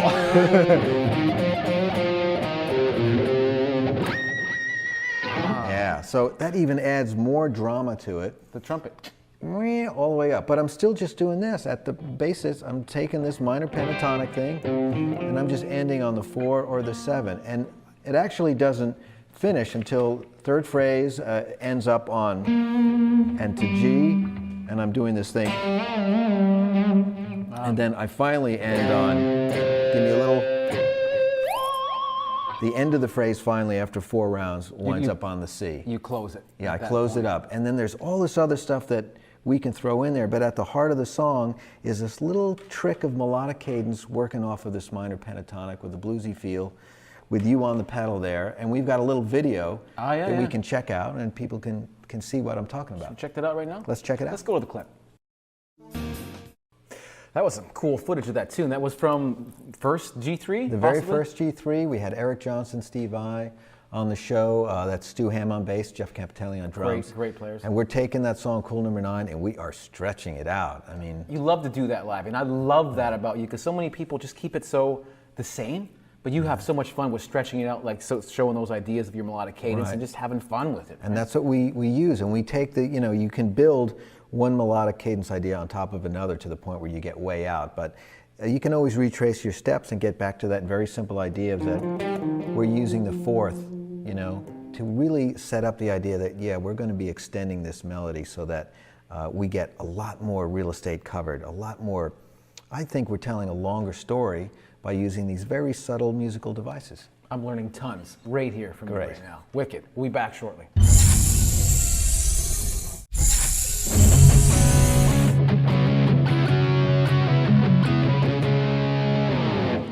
Right on. There's inklings in that. I felt deep inside of my core. What were you feeling? I was feeling gas. No, I was actually feeling, I was feeling ceremony-ish. Yes. Right? Something a little tricky. Ceremony-ish, but Ceremony is another one of those songs where, you know, the vibe of it is minor pentatonic, right? That's the plain version of it. But there's some stuff going on in there. There's that little modal cadence idea, but I'm not using the fourth. I'm playing off of the ninth in the melody. Ah, the secret other note? Yeah. Now, and I have to say, I'm saving up this little thing when the chorus finally comes. Although the melody is still moving along in this minor pentatonic idea, I throw in this minor scale right at the key moment to bring the whole melody together. And that's on the chorus, the A part you're talking about. That's right, yeah. But at the heart of it, there's some bending and sliding, or I always played it different. Every time I play it different. Really? Why don't we just do it? We'll play the verse and the chorus, all right? Verse and the chorus, yeah. 1, 2, 1, 2, 3, 4.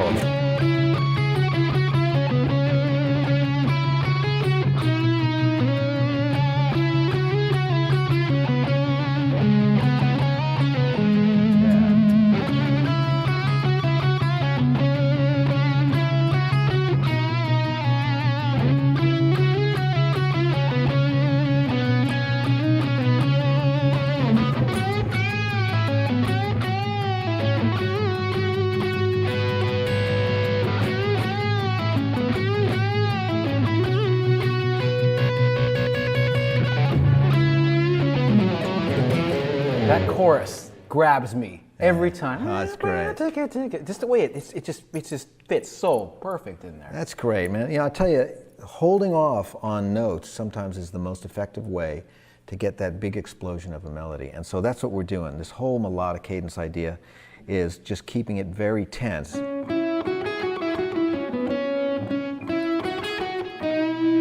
Throwing in that ninth, that's our extra note, right?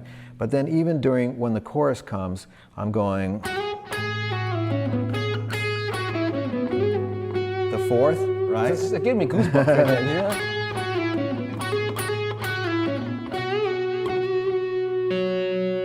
And so, but the way I'm playing it, I keep thinking, man, I'm just holding on to that fourth, and then it doesn't finish until I go the last phrase.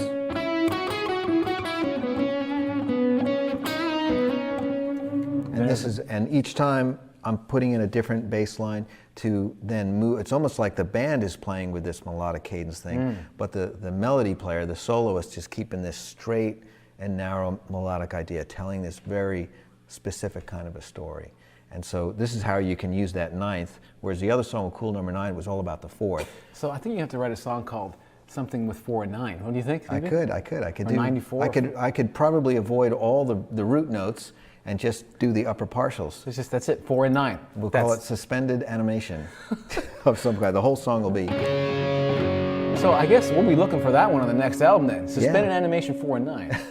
4 and 9. Right on. Everything will sound like that. 9s and 4s and all that kind of stuff. I should point out that I was playing a lot of, I was bending, I was sliding, I was digging in, and then I'd play the C sharp here, I play it here, I do the melody, I do it. As you're saying, different changes a lot of the time. And I'm throwing in, the little things that we've talked about before, a little bit of Billy Gibbons, a little bit of Alan Holdsworth, a little bit of Hendrix, but at the basis, it's the minor pentatonic scale. No, at the basis, it's Joe Satriani. All right. Thanks, guys.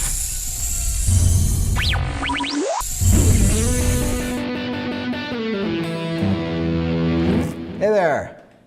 Welcome back to the Satch Zone on Workshop Live. Now, this is going to be a really fun portion of the lesson. Yeah. Not that the other ones weren't fun, but we get a chance now to kind of get into, if I can say the word, baby Satch. Baby Satch. The involvement of baby Satch, things that totally inspired you could be licks, things that you might have heard, you go, that's awesome, I want to learn that, and then maybe it becomes part of your playing. Maybe you play it verbatim, but then you take it and explode it more. Yeah. Let's talk a little bit about that for introduction. That happened all the time. When you're a young player, your ear is very developed as a listener, but your anatomy hasn't really gotten used to the instrument. Maybe you haven't seen a lot of players, so you're wondering when you hear a sound like, is he playing it with his teeth? Is his fingers? Is the guitar upside down?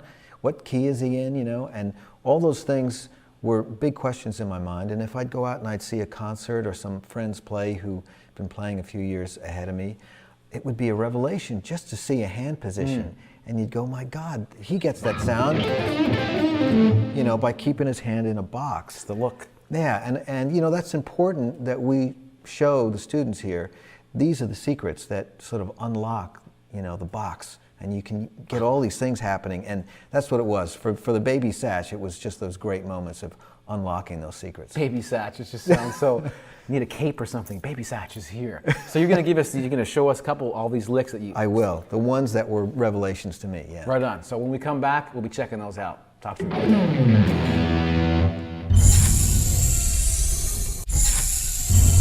All right.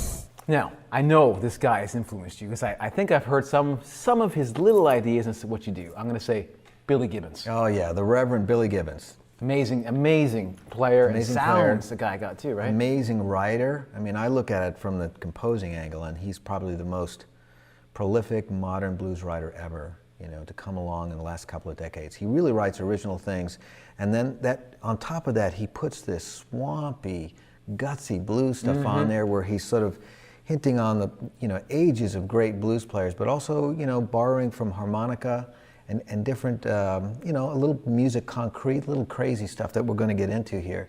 The main lick, though, that really got me was this sort of harmonica thing, you know, going up to the 5th and the minor 7th. Let's say we're in E here, right? This is a mild way of putting it. Let me get a cleaner tone here. That's the one. That's the one right there. That's it. And you can put this thing, you know, here. You can stick it, just gets thicker as you go to thicker strings, right? Or even, it's really nice, thick down there too. Yeah. The key with this thing, I think, is that you're really playing with the fight between which string is going to be dominant. And if you just go up and hit really hard, that high string there playing the minor 7th is going to win out. But if you let them sort of struggle by easing up a little bit. And I wanted to say, yeah, you're using your finger too to pluck that, right? Yeah, I'm using the middle finger here. So you go. You're playing with it. If you go a little softer, that 5th note you're holding on to is going to start to come up. Now, if we add a little crazier sound. Go crazy, Joe. Right? We have this sort of ultimate octave tone. Oh, yeah. Yeah. In different keys.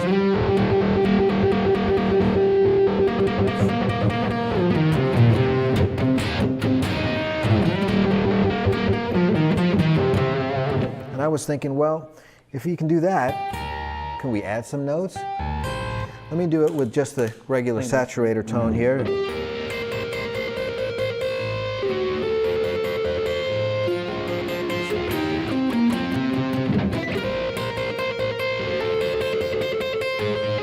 That's a cool lick. So That's a cool lick. I'm holding the root on That's a top, really cool lick. getting the 7th here, and I'm just doing this.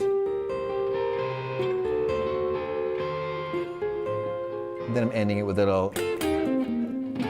Stolen. Yes. Stolen, right there. And so, you know, this whole Billy Gibbons thing, I'm thinking, well, yeah, I mean, I could throw it in when I'm doing something else, and I just want to.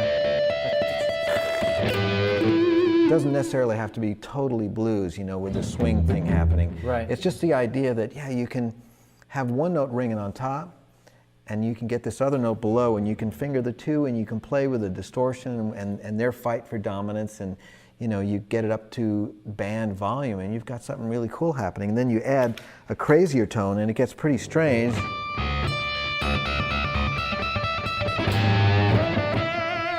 Whether you do it 3 notes like that where it gets crazy, but you can, if you bring down your volume,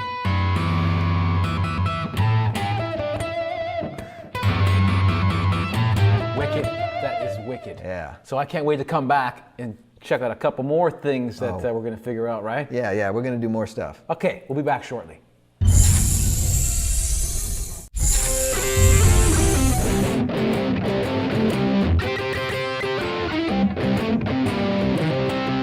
Right on. We're sounding kind of, we're getting some vintage love in there right now, I think, right? There's got to be a lot of vintager kind of guys that have influenced some of the things that you've done. Chuck Berry. Chuck He's a big Berry, one, the right? king. I mean, you know, the rock and roll king. What he did, I mean, I'm guessing what he did was he was taking a lot of that piano playing that was going on, the early days of rock and roll, and he's trying to figure out, how can I get all those notes, you know, and all that energy. And he's taken this little you know, barcode, this barcode area in C here, and he's taking that minor pentatonic, and he's thinking, I gotta just almost like a piano player doing that, you know? Of course, I grew up hearing it, but I didn't know what it looked like. So, but when I finally saw somebody do it, I thought, that is amazing. It's I'm getting from these things, you're a visual person, definitely. Sure. Because when you see it, it makes all the difference in the world. Yeah. Right. And that's why these lessons are working, because people can see us. Yeah. They can see exactly where we're putting our hands, and that I think that's a better example than taking a look on a piece of paper or something like that. So continue. Sorry.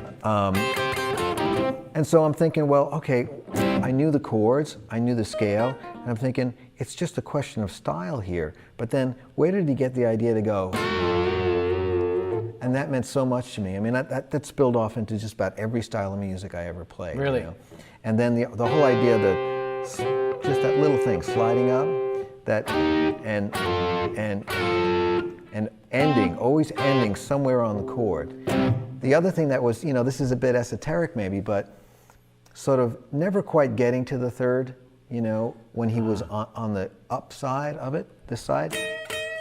But then when he finished, it was always regular resolution. It was almost like junior guitar style, like student guitar style. I thought that was so, it was almost cute. I didn't know what other word, you know, to think of. And at cute the as time. Baby Satch too, you know. Right, there you go. So sassy, and then back to this thing here. And I just love this sound. All this, all the different ways that he would play that, even with it. Right. All that stuff, and using little bits. I should point out that the whole idea that you've got this to learn, that, this, and, you know, and together with, and you start to go, wow, C minor pentatonic, C riff there. You know that song, I'm Thinking About You, Chuck Berry? Yeah. Right? Bending that G string up like that. First time I saw that, I thought, that is amazing. And where did you see this? Was it like a TV show or something? TV, some old TV show. Right on. And he's doing his little duck walk and everything, you know, but he's playing this. And I thought, that guy's got it down, man. And That's you're like, I'm gonna be that guy. It's better, you know, that's where he did the leapfrog over the piano, and he added more energy by bending that note up, getting a little unison, but it's fighting, you know what I mean? Yeah. But when he lets go, he gets back to, you've got your perfect fifth, your fourth, however you want to look at it, top down, bottom up.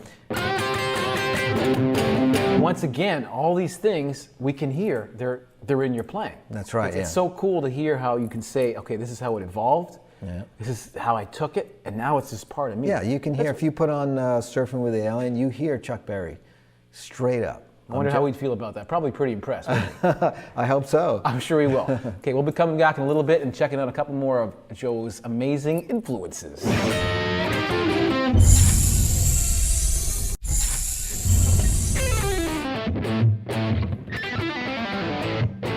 Nice. I'm reminded of, I've got a few things right there. Yeah.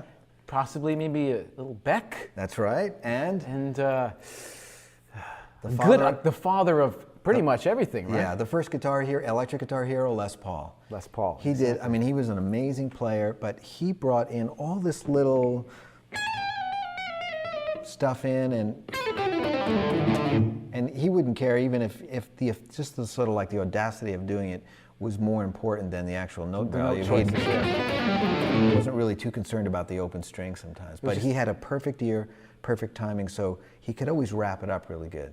First time I heard that stuff, I was thinking, what is that? How's that happening? You know, I couldn't put the physical part together, you know, with the anatomy of the guitar, and I'm thinking, well, I got to see somebody do it. First time I saw somebody doing this, I thought, oh, what's that? Somebody goes, it's a, you know, pull off, you idiot, you know? Pull off, baby. Okay, you know, I'm sitting here going, and I'm thinking, right, but it's no, it's I'm thinking that's cool, and But then that I must see have them. been huge because of the legato for you. That whole It moment. was, it I'm was. telling you, that's because what you do, right? So you can imagine, as a young player, I'm sitting there going, you know, doing like the Jeff Beck kind of things. It's very rock and roll. But then I start thinking, well, I need more out of it. So maybe there's a way of taking this and putting it in a different context. So I was thinking, like, for instance, let's say you've got a Phrygian dominant, you know, a heavy kind of a riff, and suddenly, and that says, wow, that's, you know, that's that little old riff, you know, the Les Paul Jeff Beck riff, except now I'm using a flat 9 here. And I wonder if I stretch my fingers and, so you give me an E, yeah. Yeah, totally. You know what I mean? See, now, from Jeff Beck, it's turned totally into you. That's right. Now someone else will hear it, some kid will hear it, you know, and they'll think, yeah, that's really cool, Phrygian dominant this, Phrygian dominant that, but they'll take it somewhere else. But that's Right. the beauty of this thing where we borrow and we sort of develop these riffs from each other, you know, and that's an important thing to go back and just, you know, take a look at these riffs. Now there's another way that I, you know, was influenced, and this is, we talked earlier about Alan Holsworth. Now, this is, they are connected. I know it seems a little, you know, protracted, but they are connected because I'm thinking, well, if you can hammer on and pull off with all these open strings, right? What about taking the idea of this short riff, pulling it into a different context? But what if you made it longer? And I started thinking, well, what about longer riffs, right? And I thought, wow, you can get these long scales, and you can get this, you know what I mean? And I thought, well, that's,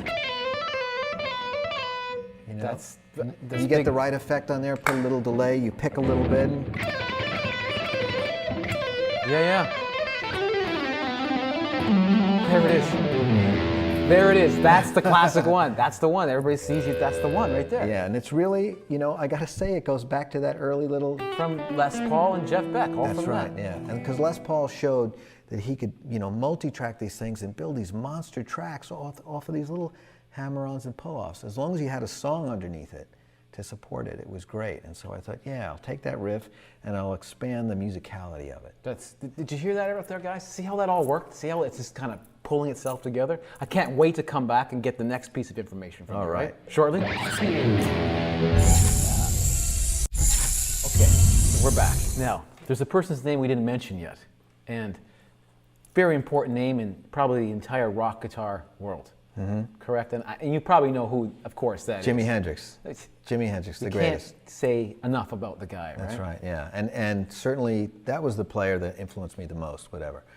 I was probably, even as when I was playing drums, I was a Hendrix nut. And I started playing guitar the day that he died because I was just so moved, you know, and devastated by his passing. I thought, I gotta try to pick up this torch, at least so I can hear the music myself, you know. But of course, playing like him, nobody can play like him. No. But he left us all this great stuff. And one of the first things that I thought was so cool that fits into this whole line of lessons is this one little thing. And we've all heard it before, but let's talk about how the mechanics of it, right? It's basically in this, let's say we're taking the E minor pentatonic, right? He's bending up on the G string, going from 4 to 5, taking his time getting there, playing with it, and he's holding down the 7th, the minor 7th, right? So sometimes he's doing it like this. Yeah. Doesn't matter how you do it, sometimes. But that whole thing just has so much energy in it. Yeah, it's a scream. It's a screaming thing, right? Yeah. Now, of course, the first time I heard it, I didn't know, like, how's that happening? You know? You see somebody do it and you go, that's easy, why didn't I think of that, right? So it's fitting that once you get used to it and you play it all around, you maybe try it in some other strings, and you start to go, wait a minute now, if I put it on some other strings, maybe I can get some other results, you know? So if I can fast forward to, I'm thinking 89, I'm working on Flying in a Blue Dream, and there was a song called the Mystical Potato Head Groove thing, and there's this solo that comes in after all these crazy arpeggios, and I'm thinking, I just want screamy stuff. And I was thinking about this, and I actually do this thing where I'm holding down the root here, B, and I'm taking the B string, I'm stacking up my fingers to get some energy behind the bend, and I'm gonna go from the 5 all the way up to the minor 7th. Now, of course, when I do that, you can see that the the bridge is going to dip down, so I've got to grab that to bring it back up to pitch, but I got this. Sometimes you can get that subharmonic, you know, in there. And I started thinking, this is just like what Hendrix used to do, except I'm picking different notes. I'm thinking... There's the screams that you wanted, right? Yeah, and those are the screams that really sort of liberated those songs where the solo had to be just crazy and not so regimented. Let's say if the verses or the choruses were very regimented. Because you're a master of that. And so many of the songs, there's those screams. It's like the primal screams that you want to have and you want to hear, and it's become a trademark. It goes back to this Hendrix trademark, you know, or sometimes you go backwards, you know. That's a good one. Sometimes, you know, fluttering it and then using the flat 5 like that, and then like that. The root and the minor 3rd. I love all of that Hendrix stuff. And I'm glad that he was around to help you out, to help me out, to help us all out, right? Yeah. That's wicked. Thanks so much for stopping by the Satch Zone. Joe Satriani and Influences.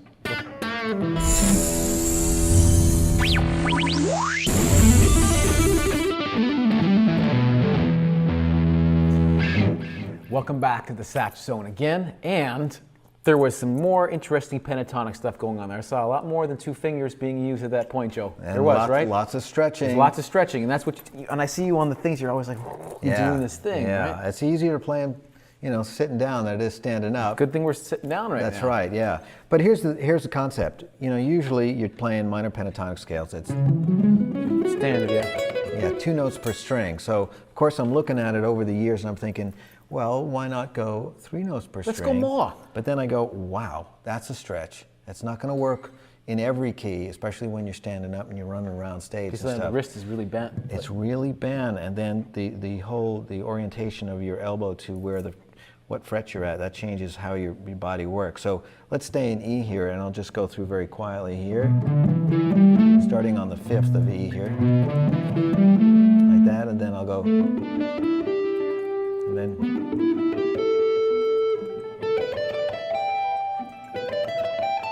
That's a great shape. Yeah, that's it's a great nice. feel.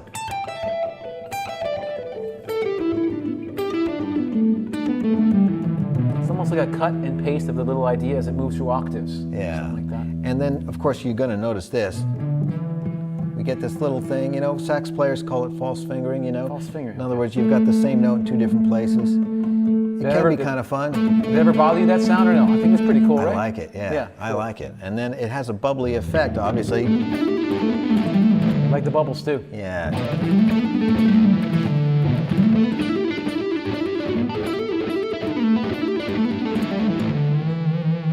Wow. Now, here's the other thing. We don't have to keep it strictly minor pentatonic. We can throw in a blues note like... Let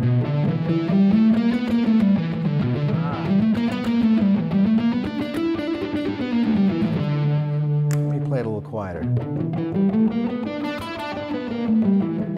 Nice. Yeah.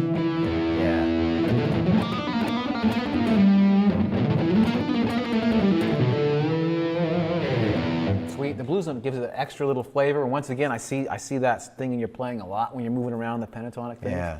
And it feels just cool. It looks like it would feel cool. I can't wait to work on that myself. Yeah, well, and we'll do that. We'll think about this too. You've got those options here.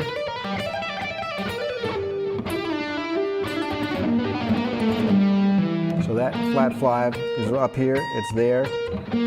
So a suggestion would be just to feel the main pentatonic first, move that throughout, and then find the blues notes and put them inside of those 3 note per string shapes too. Yeah, and start in E, that's a good, you know, a good key where it's not too challenging finger-wise. You still got to stretch, so you got to stay loose. Right on. Cool. We'll be back momentarily for more 3 note per string Satriani madness.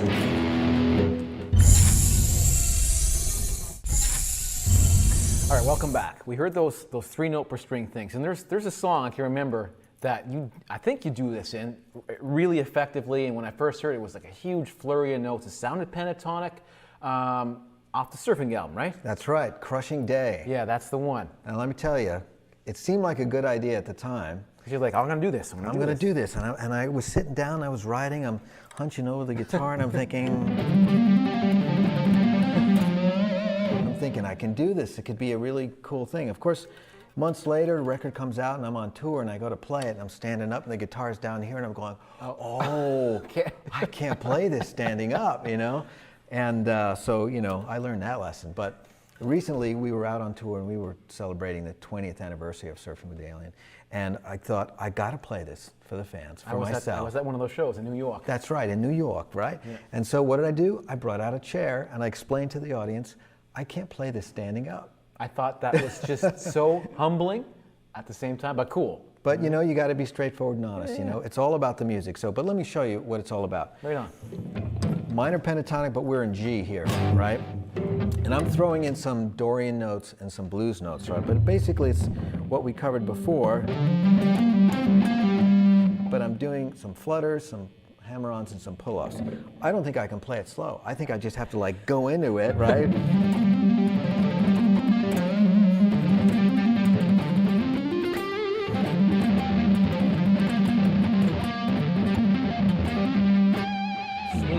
I did it. You did it. You did it. And then you go up the octave too for even added more impact. That's right. Now there's a funny little thing that I noticed with this technique is that when you're down here and you're really leaning on those things to get that bubbly effect and you're digging in for the harmonic, one thing happens is that this is a funny area for intonation on the guitar. Things get sharp up here. And then when you get up here and you're going, you go, wow, am I out of tune? Sounds like I'm flat all of a sudden. It's actually not. It's because the pounding of the riff down here actually brings you sharp. So I would say if you're working on this, try to be as light as possible. On the thick string. Try to get the attitude from here and don't dig in so much in there. And plus, it'll make you stay a little bit looser. And but the best thing to do is to show you what it looked like when I was doing it on stage. And we got a video clip. The chair thing, right? Yeah. So let's just check that out. Roll the clip. Looks like you kicked the crap out of that one, though, didn't you? You got it. It's always exciting. I got to say, you know, to be honest, every time I play it, there's always one note that gets by me, and I go, oh, missed that one. Never heard it. Get it on the flip side. Get it at the next gig, you know. Right. But there are some things that we should point out. There's bending there, right? I'm doing these. Right. I saw that. Yeah. You know, we talked about bending before and how we grab on the neck, but this is one of those cases where the thumb is, you know, right in the back of the neck there, and you've just got to use your the lick's fingers. going so fast, probably yeah, you can't do that. So that's a finger thing, you know.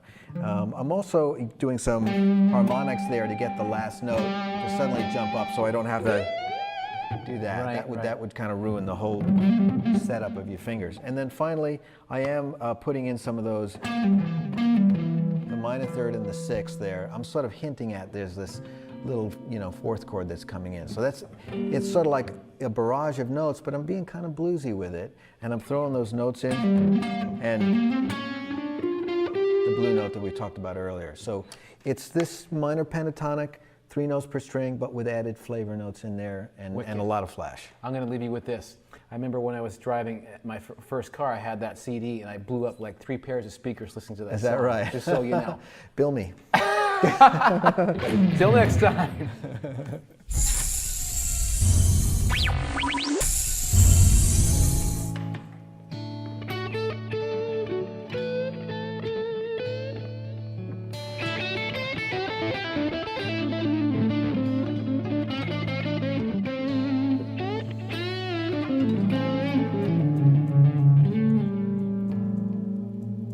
Always sounds good on that flat 7 at the end, doesn't it? Yeah. So now you got the blues in you, definitely. Now I wanted to ask, this is kind of a weird question, but I know you love music, of course. Sure. So what was the last concert that you've been to? Was it and when? Recently? Wow. Actually, the last concert I went to, believe it or not, was in a private home, and it was a couple of kids getting together to play music for a friend's birthday party. It was really great. It was very, very touching. You know, the ages of the people playing were about 14, 15, 16 years old. And it was one of the performers' father was celebrating a birthday, and it was sort of like a surprise thing. And they played for about a half hour. And I just loved it. And it was so touching. I have an interesting question. Was there a guitar player in the band? There were two. Can you imagine this? Could you imagine this? These two 16-year-old kids sitting there and like, oh, that's Joe Satriani at the party. And they're like, oh, it's him. But I didn't look like this, you know. I mean, I was, you know, without the glasses. I probably had a hat just like yours on, you know. Oh, yeah. And they were probably looking at it going, that dude looks like, no, that can't be. What would he be doing here, you know? Well, if that was me, I'd be like, hey, come up and play. Or, but that's cool. It's a great experience to see young people kind of kicking up. What kind of songs did they play? Yeah, Was it, like it was sort of, it was a little country. It was a little country infused stuff mixed with folk. But I guess the way that they did it, you know, I mean, young people can't help but be original. That's what's so beautiful about how music just keeps rolling along like that. And it was just great to witness it. And I was, you know, in a way, I was feeling for them because I knew this is a tough gig, just on a professional level, playing in front of parents, you know, God forbid, you got to play in front of parents and you're a teenager and there's maybe 30 and it's a living room. There are no stage lights, there's no fanfare, it's just like pyro, blood squirting, nothing like nothing. that. It's just they got to play. But I thought they were very soulful. And every time I go to a little show or big show and I see that happen, I go, I know why I'm doing this. I love it. I just love that when you bare your soul in a performance. It's awesome. Just great. We'll be right back with Mr. Satch.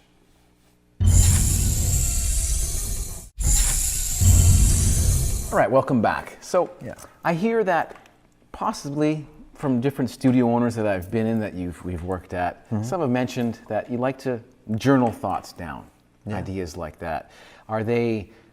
Is it just random thoughts through the day? Is it song ideas? Is it like what to pick up on the way home from work from the studio? Is it like, why is this guitar not in tune? What's wrong with the guitar? Like, what are the thoughts that are going down as you're going through your day that you need to put down to document inside these ideas? Yeah, well, everything really. You know, I'm not very disciplined about like, you know, writing out a journal, but I'll do, well, I guess you'd call them impressions. I might draw. I might, you know, come to the studio one day thinking I'm just going to bring this pad, and every other second while I'm listening to music or I'm listening to someone do a performance, I'll just start drawing, and I won't think that the drawing is supposed to be about what's happening.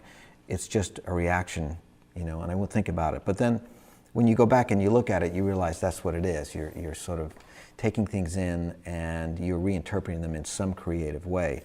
So yeah, sometimes I might write a couple of paragraphs or a little story.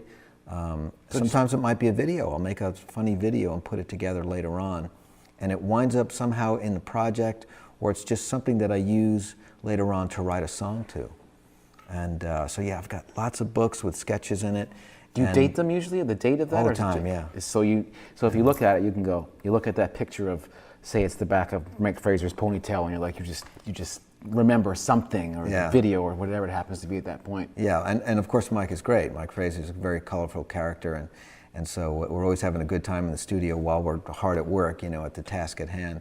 But there's always great stuff to work off just from being around him, you know, because of the guy he is.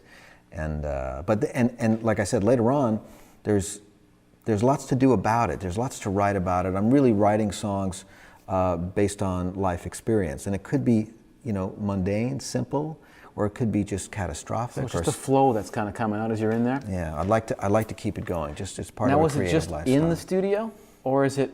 Oh, it's everywhere. So this doesn't happen, like I'm in the studio, I have my journal now, I feel like I'm gonna just vibe on this, but it could be anywhere. Anywhere, yeah. At home, working on the floor, whatever happens to be going on at that point in time. Yeah, and you know what, I have to say that writing music in a way is part of that. I don't think there's a separation. It took me a long time to figure that out, but you know, sometimes I'll get up in the morning and I'll just go right to the piano and I'll start to play, and it'll turn into a song like Mysterion on the new record, and I won't think about it like this is a song that's going to start off our new record. I'll just write it and I'll say, that's interesting, and it'll wind up on whatever piece of paper is laying around.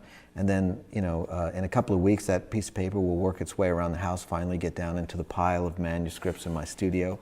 And maybe a few months later, as I'm going through the list, I'll go, what was that? Oh, look at that. You know, what a weird song that is. What is that? Cool. You know, and then maybe I'll make a demo, and then I go back and I look at the date on a little piece of paper and I go, wow.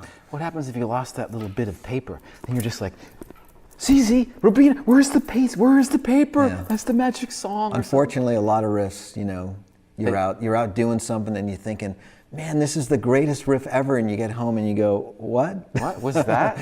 Yeah, so yeah, I think those are offered up. I'm sure they're floating around and someone else, you'll pick it up one day. That's what'll happen. And I'll go, what? You'll be up in Vancouver, Mysterian? having a beer, and you'll go, what was that? I just got a message from Joe. All right, I'm there. Thank you and all of a sudden you'll be going, all right, Joe's in a weird mood today. I invented that, yeah, exactly. Well, I'm waiting for that thing to hit me when I'm going back up there. All right. We'll be back shortly with the next piece of information.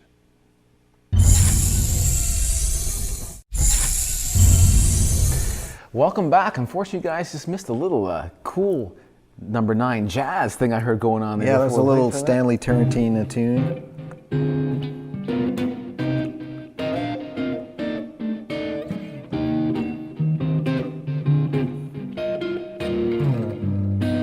It's great for people to see that, because they probably, when they hear you, like, they made me think more of that all the time, but when they hear that, they're like, awesome. Oh yeah, I mean, I spent a lot of time learning bebop and jazz. Took lessons from a guy named Lenny Tristano, a great player, and learned a lot about just some beautiful players out there, and opened up my mind to all the different ways you can go with music. That's cool. And on the last album, on the next one here too, one of the songs, some of the lines sounded more bebop-ish or something like that going in there. So it's cool that all these different sides keep coming out. Now, through all this time as you're going along and figuring things out, this kind of sounds like a different type of question, but have there been times where, say, things haven't been going so well, things got kind of discouraging?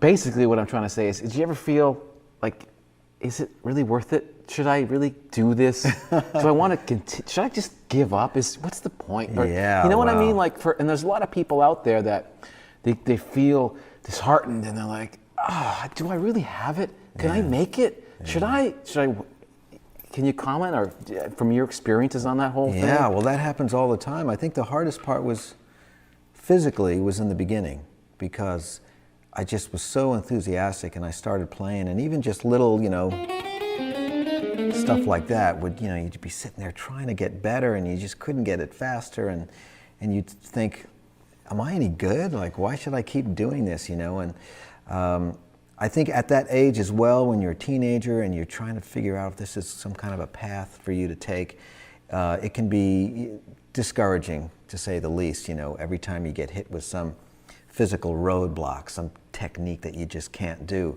And but you got to sort of keep a stiff upper lip, and you got to say, this is not what's important. The important part is the music part and the expression part, and that's the hardest part to absorb as a young person, because you haven't had enough life experience to understand that part. You're really thinking about the image and just the raw technique part of it. But then there's pressures of parents too, saying, you got to do this, you shouldn't do that, etc., etc. But it seems like your parents didn't do that, kind of. So. That's right. All of us, I still had to find a job to pay for strings. I still had to do good in school and stay out of trouble. And there's all of that. I mean, I think everyone goes through that. But I suppose, as you become an adult, the pressures become more real. Because you have to pay for things, and That's right. Do I continue trying to play music? Am I making any money from this? I know it's a passion, but you got to live. You got to buy cool shoes and cool glasses and stuff, right? Yeah. Well, I think the thing that you said was, that's the strongest question, right? Is, am I any good? And that's the thing you wonder about. And I suppose there's a psychology about why we wind up doing what we're doing, throwing ourselves in front of thousands of people playing music, and so we have to come to grips with that question all the time.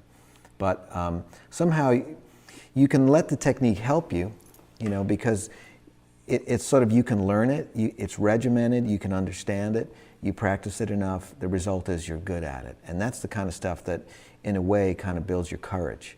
All that other stuff about, like, am I good at writing songs? Am I good at communicating to people? Right. You actually have to just throw yourself out there and just see what happens. Be eaten or not be eaten, or just do your thing, I guess, is the main thing. But the most encouraging thing about that is that can change instant to instant in your life. I would definitely say that after years of practicing, everyone's going to say, I'm good at this, but I'm not good at that. Okay, I accept it. I'm never going to be the sweet picking guy, Or I'm great at chicken picking, but I just can't bend strings very good, you know, like Hendrix or And something. it goes back to what you were saying about your physical makeup, what feels good to you. Why Right. try and force something else and then Yeah. be discouraged, I guess. Like, And so once you come to grips with that, you say, okay, those things may not change that much, you know. But this whole thing about writing a song, taking emotions, life experiences, putting them into music and sharing with people and you know, being able to uplift a crowd like that, that's something that you can learn tomorrow, and then it's with you for the rest of your life. So, and it doesn't require, you know, the Right. physicality, you know, thing. So it's something that can really be part of your experience when you think it's not. In other words, you can go from not having it to having it in an instant.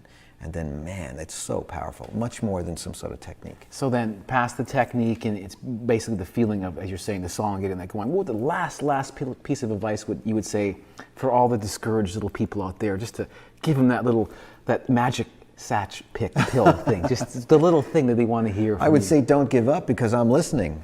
I'm dying to hear the stories that all these other musicians want to tell. That's what I tell, you know, people ask me that question a lot. You go to a NAMM show, Sure. You meet a few thousand people and they say, what should I do? And I always say, tell me your story. Don't try to copy somebody else. I want to know what's happening in your life. That's the most unique thing in the world. And the address they can send all this information to, P.O. Box, joesatriani.com. Courtesy of Dave. No, that doesn't exist. That address doesn't exist. But we'll be right back.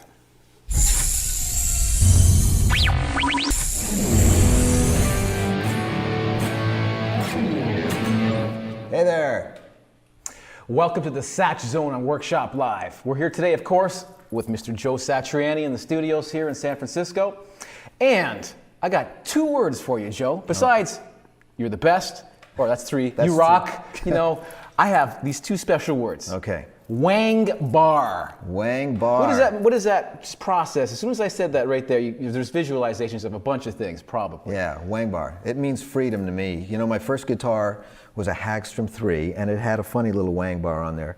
And once I started playing with that, I realized it was really one of those tools that allowed me to get rid of this whole thing of the guitar starting here and ending up here with the pitch. Suddenly, I had some other way of using vibrato that could be serious, funny, somewhere in between. It could help notes. I could overuse it, I could underuse it, you know, be subtle, be over the top.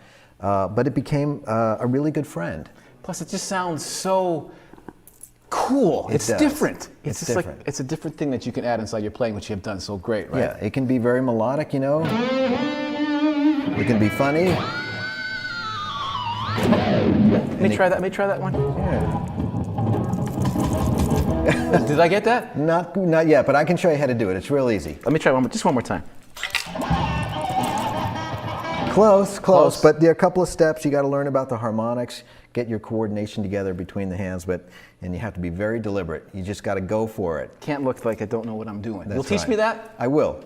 Right on. So should we tune before we start? Yeah, let's tune up. you ready? Yeah, I think I'm ready right about Just now. tune Ready? in? Let's go. Sounds good to me. Okay. That's it. Come back and we'll figure this stuff out.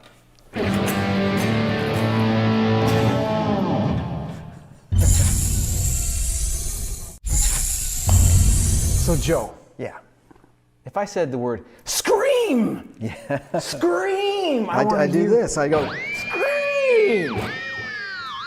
Like that's a huge thing that people. I'm a teacher too, and they go, "How does he do that?" And I'm like, I don't know. But now finally, I can figure it out, and you can show me how it's going to kind of work from maybe simplest to more advanced kind of idea. Maybe how you thought of it. Maybe it's not always open. Maybe it's down here. Maybe you could. Yeah. Can you help me? I can help you with this. All right, here's the All right. idea. The basic idea is you've got harmonics. Let's take the crazy scream idea.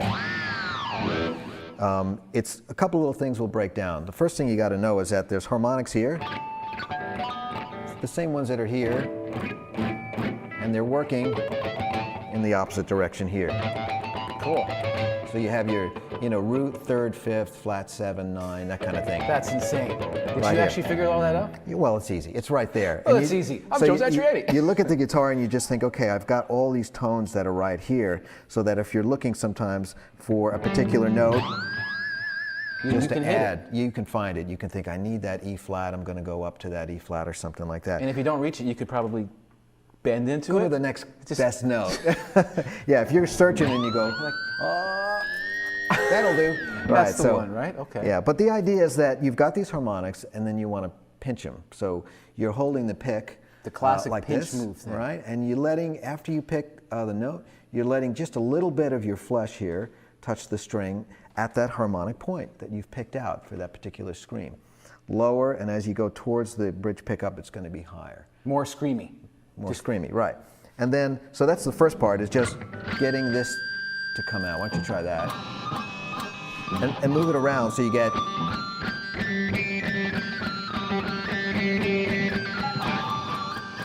There you go. Can we play harmony? You try. One, I'll go the other way. 3, 4. It's a good beginning of a song. It could be it. There you go. Wow. So now you've got your harmonics, right? You're pinching them. Now, so you're here. You can start there, move the bar up. With either hand, this one, if this guy's busy, you use your fretting hand. If it's not, you can just use it But to that's dive the main move that you do sometimes I've seen is the hand comes out, yeah, because I'm busy with this hand and this hand's free for a second. finding all the E flats or C sharps or those Right, things. so I might do that. I may come from below or come from above for more of that scream sound we talked about. How low can you actually go, like, you know, when you go really low to get it, you sometimes go until really, the string is like mud. lax. Can you get it? You can. You can. It must be a lot harder to feel that. Well, the problem is it's a delicate move, and so if you can't hear yourself, you know, in the studio where everything's quiet, you can pretty much get that connection between the dynamic of how hard you're hitting. Every time you do that, I feel like I want to just explode for some reason. Let me see if that'll happen. Right. But when you're on stage, you're performing, you're next to your drummer, it can be difficult to, you know, to get quiet enough. Never mind the man behind the camera. That's okay. The audience wanted to hear that for a moment. That's that good. was just someone in computer land was going. They just were just totally devastated with what you said. So that's for you. So let's continue. So, like I was saying, so the idea would be you have to be able to really feel it so that you don't overdo it. Otherwise, you won't be able to find So that far, harmonic. you've been kind of showing one string. Yeah. Right? Mm-hmm. Is it possible to do two? Sure. Now, this is sort of, you know, hit and miss, I think, sometimes, because once again, that whole idea of what's happening is based a little bit on distortion. Let me turn this off and show you how bad it sounds. Need that gain. So you need a little bit of gain there, distortion box, or your amp. And there you get to... When you get those two, it just sounds like that more animal being scream. ripped apart, right? Yeah, and it sounds more like somebody really screaming. So let me ask you to try this. Just pull up? Yeah. Go. Sounds like a chicken. Now why don't you try using that hand on the bar? See, that frees up. See, this way the right hand can concentrate completely on just stimulating the harmonic. That's the only job it has. And then this hand doesn't have to deal with any of that. It's just really dealing with the pitch. Okay. Altering the tension of the string. Let me try one more time if I can't get it. I'm going to go to the practice room and try it. I'll try it one more time. Well, I think I need more practice, Joe. You're close. So I'm gonna come back. I'm gonna go work on that, and then you can tell me if I get it right. All right. So we'll talk in a little bit. All right. Okay. Cool.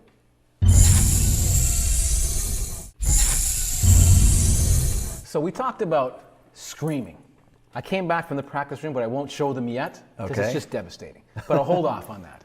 So let's say that instead of screaming, I wanted to make it sound weird. Weird sounds. Yeah, the bar is great for weird, It's gotta be, right? You probably have like 2-3 things you could share with us? Easy. The first one I like to call lizard down the throat. That sounds freakish. It's really lizard caught in the throat, but the cornerstone of it is that you're going to be sliding your finger up on the G string like this, but you want to keep the pitch the same to give that sensation that it's stuck right in there. Can you demonstrate that with your voice? No, I can't, but I can do it with a guitar. And the way you do it is that as you're sliding up, you simultaneously bring the pitch of the string down. An exact same, so it's like a cross, it stays. You can play with that. It sounds like this. And you can go go fast or slow. You can get warbly at the end. Check it out. Go ahead, try I'll it. try this out. First, I'm going to probably suck, though, I think. Let's see if it's supposed to be... Oh, that was wrong, wasn't it? Well, yeah, but you got the slide right, so you can do that slide. Now, we're doing it on the G string because the G string, you know, is got the largest mass of the plain strings. And because of that, you get a lot of play in the pitch, so it can be more effective that way. So once again, we slide up. Let's take that as like the style. Why don't you try it with me? Ready? Great. Now, as soon as you start, very gently with your other fingers here, just sort of press down, like just sort of like that. It goes up. Ready? There you go. I think I'm getting that, Joe. Try fast. You do a little pop at the end, like the lizard just shoots out of your face or something? Exactly. You can go, or go, and end with a wampa sound. I like a wampa. A wampa. A wampa. That's like. Oh, like a That's willy a wampa? Yeah. Oh. Right. Now that's not as, you know, it can get weirder than that. Okay. So, but the idea is that, once again, the bar is changing the pitch of the strings. Cool. So let's say you have something that's more bubbly like this, and I know it looks weird, but I'm just thinking of It sounds like you're tapping. thinking of ginger ale? Sure, ginger ale, little Campari and soda. You put a little bit more alcohol in there, and you get. Oh. I'm getting dizzy, Joe. Check that out. So all I'm doing really is So doing step this number little, one is and you just. I suppose you could do it this way, but you can't mute. So you're But this using. looks cooler though. Yeah, you're using this part of your arm and your wrist here. Let me move my bling. Yeah. So Move your bling. Remember that at home. Okay, and then just any kind of a little galloping kind of thing, right? But make sure you get Notes. a note value, yeah. And then start pulling, pressing down. Yeah. Here you go. Try the higher strings and. okay. That sounds devastatingly awesome. That's cool.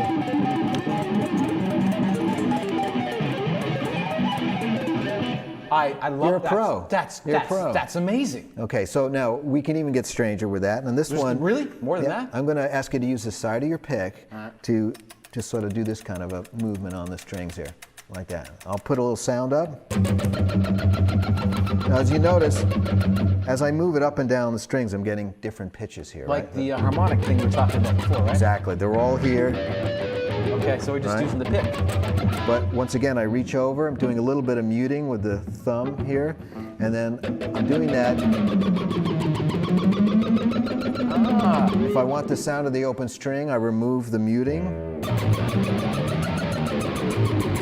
If I don't want it, the mute kind of sounds more controlled, maybe, or something, Yeah, but they're both like yeah. weird, right? So I just start try it on the low string, on the low E. just by itself. Yeah. Mute. But be more dramatic. You may need to use 2 fingers Okay. on that bar. If your bar is really tight, you know, you may need a little bit more muscle extra there. muscle. Yeah. Yeah. You don't necessarily have to move the right hand because the pitch is really being generated by the bar here.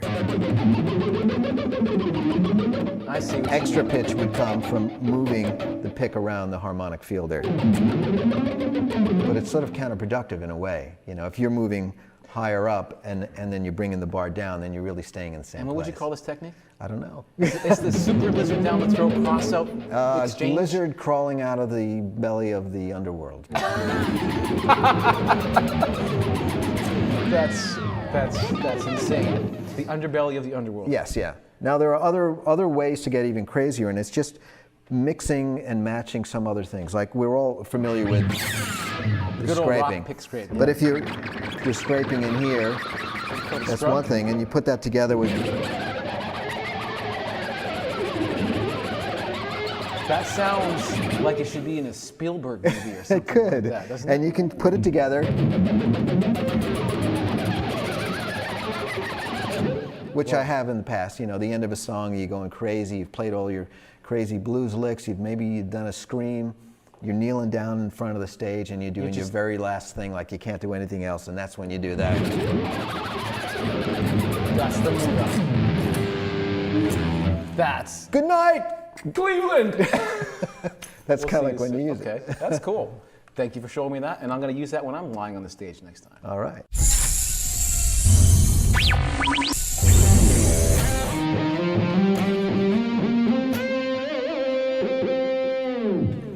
Hey there. We're back in the Satch zone with Joe Satriani.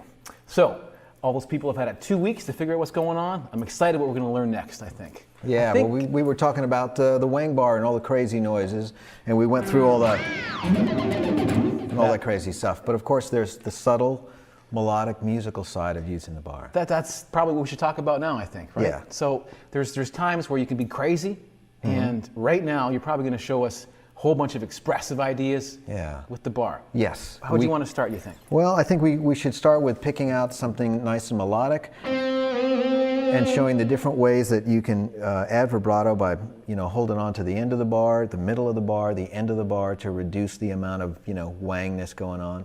And then those choices that you make. Should I use my, finger vibrato? Should I use the bar? Should I go back and forth?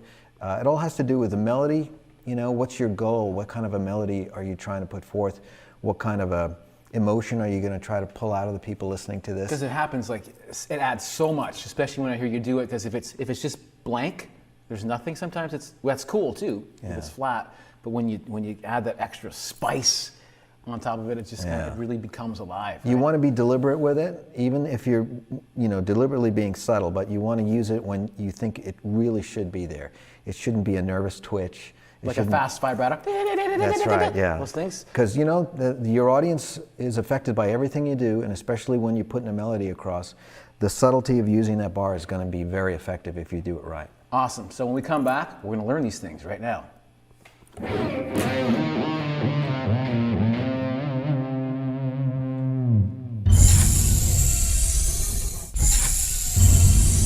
So I feel I need to be more expressive. All right. I don't express myself enough sometimes.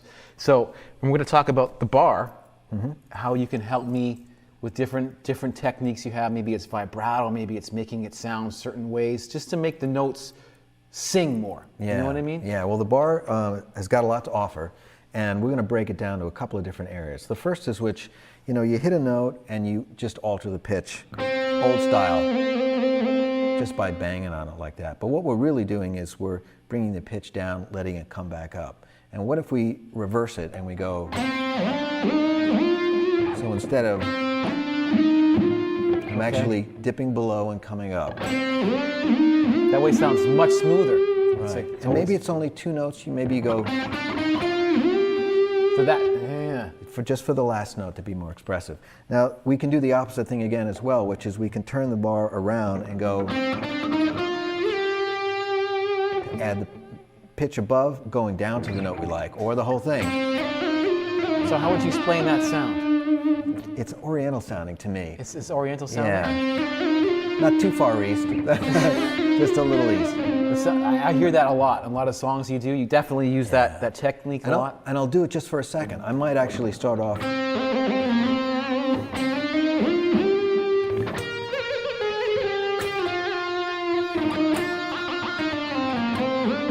Nice combination of all the things going on, right? All of them. And then the last thing, of course, goes by you really fast, but I'm putting just a little vibrato. Just the subtle vibrato at the end.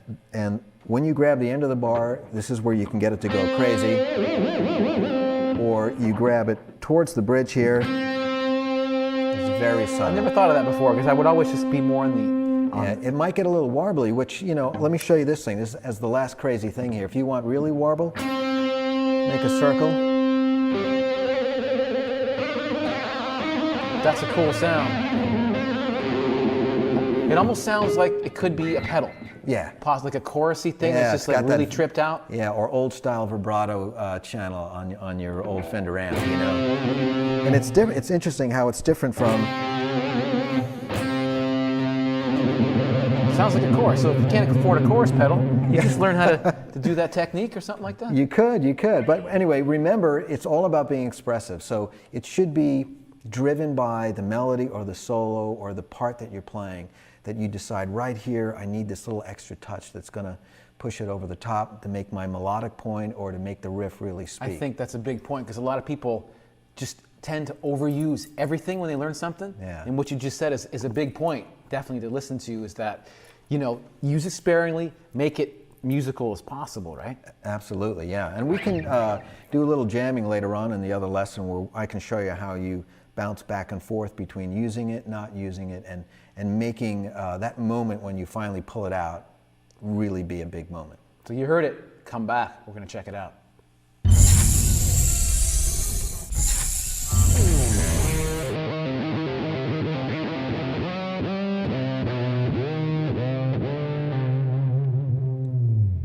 Splendid, Mr. Satriani. Thank you. Now, I want to talk about someone that has no soul versus someone that has a soul.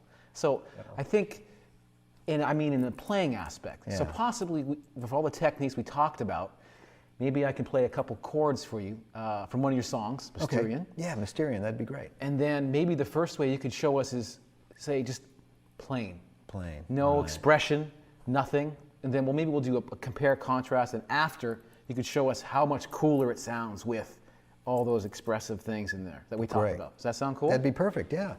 Okay, Nice. so we're going to, this needs a little bit of explanation. We're sort of using this Hungarian minor in the key of C. I like Hungarian. Yeah, but now it can be subtle. You can kind of fly over it using sort of a rock pentatonic vibe, blues kind of vibe. So it's not that strict, it's not that necessary. But we're using it, as you said, just to sort of shine a light on plain and well, let's put it this way. Everyone's got a soul, but we're just going to, some people just need to, a little help bringing it out a little bit. That's nice. So You're a why nice don't you give guy. me that little groove on C there? Okay. And I'll play this melody plain.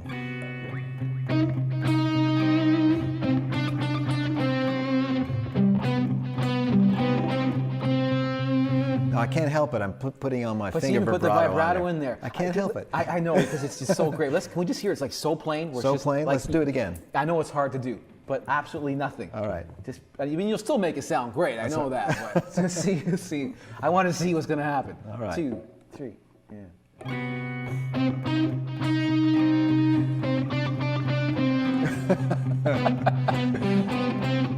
Oh, that's terrible. See, that's Okay. the point. That's terrible. That's All right. the point that we're trying to talk about. All right, let me right? add some bar to it. Let me add some stuff. Come on, let's go. Okay, 2, 3.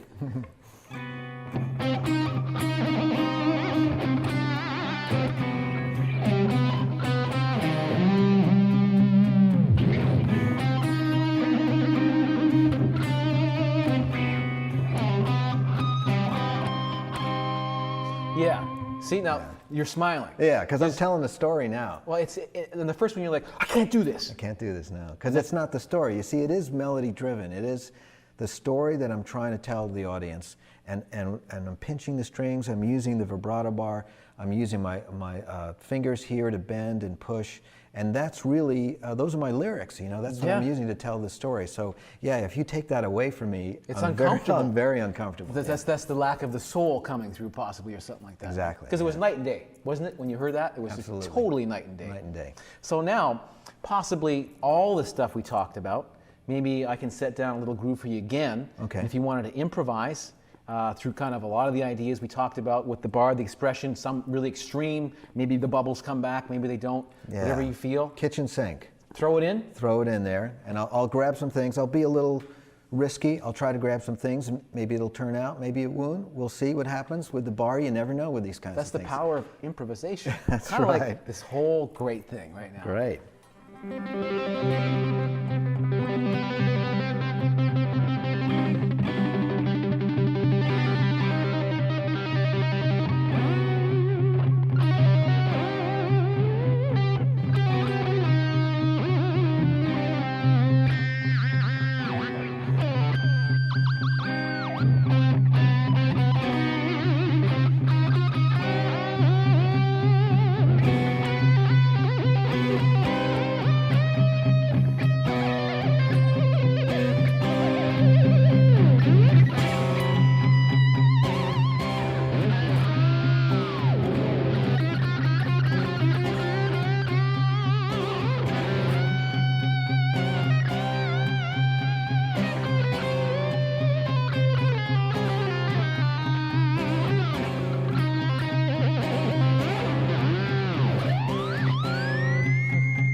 was sweet. Yeah, I threw everything in there. That was the whole thing. But notice how everything it was musical, right? You added it in. It was almost like there was a little journey going on there. There's a part where it's like, okay, I'm traveling. I went through like craziness. The bubbles came out. The monsters came. That's right. Bar was back here. It was over here. I was pulling it. I was pushing it. Even went up and that one was cool too. grabbed that high C up there. And then you got it, and it went even crazier up a little there. up to an E flat there. Yeah. See, that was like, it's a bit of serendipity. If you think, well, I got the sustain. Did you hear that? He knew that was an E flat. He knew that. I knew that. That's great. So I think that's a cool thing that we all learned today from all the techniques, keeping it musical. Yeah, keep it musical, keep it melody-driven, story-driven. Remember, the people are feeling every little aspect of your playing. And so I would say, Dave, take all those techniques in and work them out, but put them in there when you want to deliberately use them to tell a story, to make a point, to create a feeling. Awesome. Thanks very much, man. You're very welcome.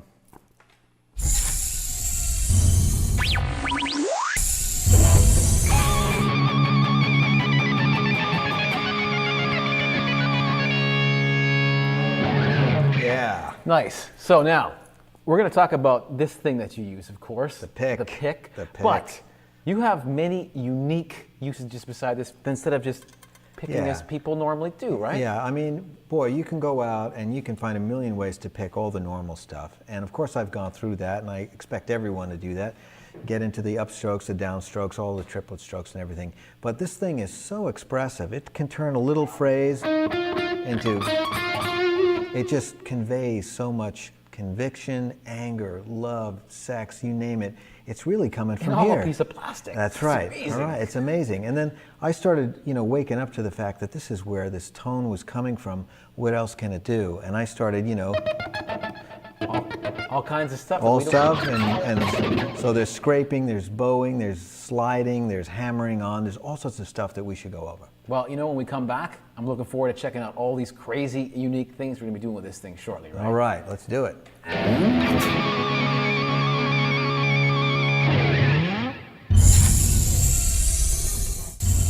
All right, we're back in the Satch zone, and we're going to be finding out some unique usage of this pick, correct? Yep. There's a couple things I've seen. Probably one of the most famous ones is when you get knocking on the strings with this thing, right? Yeah, the song Surfing with the Alien, Brilliant.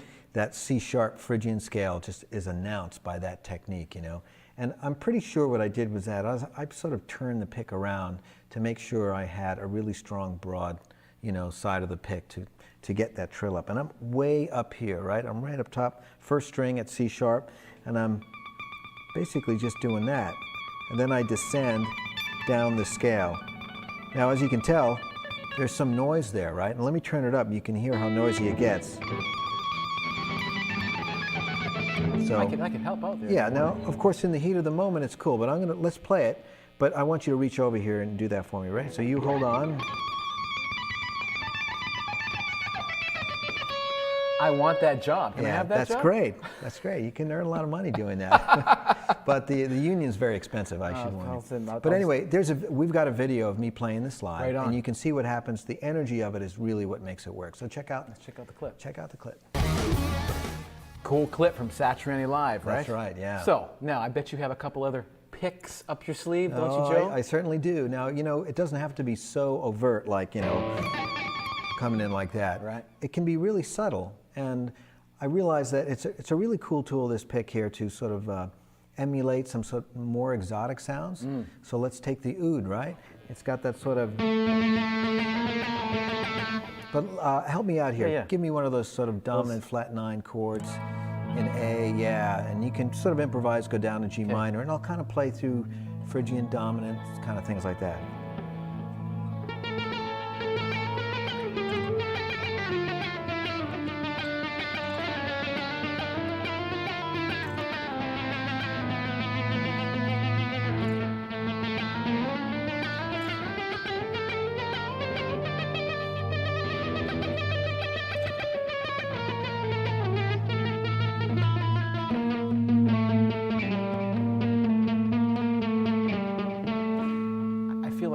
I went to India or something like that. Right? That was amazing. It's really expressive, and what I'm doing here is I'm just very lightly sort of tapping the string Really close to the bridge. just as it comes off the little saddle there. And each string gives a different kind of a vibe. And again, with the side of it looks like, right?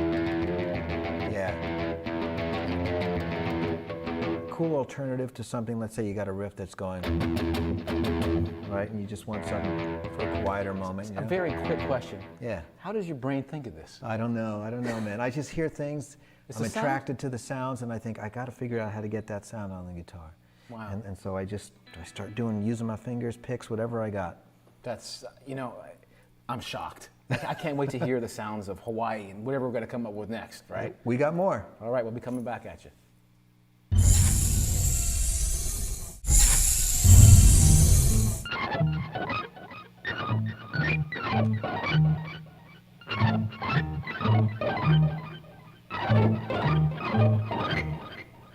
What was that? I don't know. Yeah, actually, I do know. I want to talk about this. What was that? I feel like I am a robot. That's right. Well, I tell you what, this pick, once again, can take us to a lot of different places. And why not play something weird, right? So, and you were playing something weird, so I had to play something weird with you. So I'm just taking the pick, turning it around, and I'm thinking, well, I'm going to scrape it across these strings here. I'm not thinking about any key in particular, right? But I'm getting in the mood. Definitely covered here too, right? Because it would be probably... Yeah, I got to keep things quiet. If it's open, right? Okay, so we have all these things available to us right up to where the pickup is. And then, of course, You use that in a song, right? quite a bit. I mean, even going way back to the '86 release of Not of This Earth. It's Yeah. a song called The Enigmatics. That's the one, yes. Started out with that, and so I've used it a lot in a lot of different songs.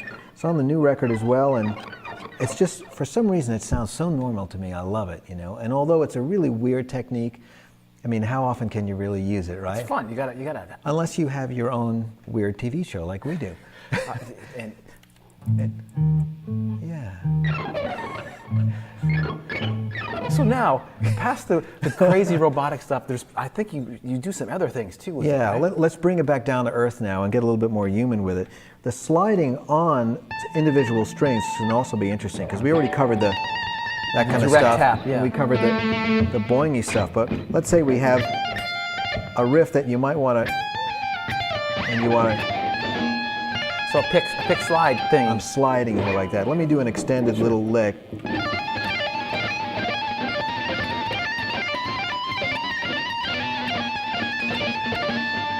It's got a really slippery, almost not sure what the heck's going on there if you Yeah. didn't actually see it. But I'm thinking,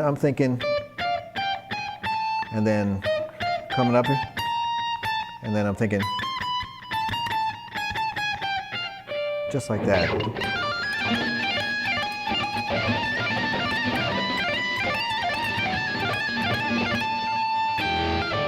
Kind of noisy, but still effective. It's totally cool. Yeah. It's totally cool. And it's all sliding, got to exercise that control, got to see it, and then again, I'm using the side of the pick this time. So it's right there in my hand, ready to go back to normal picking, and I'm just sliding just like that. And once again, just a sound that was in your head, you're like, how can I get this sound out? Yeah. Let's just figure Maybe it I'm out. thinking about horn players sometimes, how they, they can really traverse the octaves a lot quicker, it seems, than guitars. They're less angular sounding, right? So they're more linear sounding, and that's what I'm thinking. Same kind of thing. Superb, Mr. Satriani. Thank you. We got more coming back shortly, Yeah, too. but let's give them a little music just to say goodbye.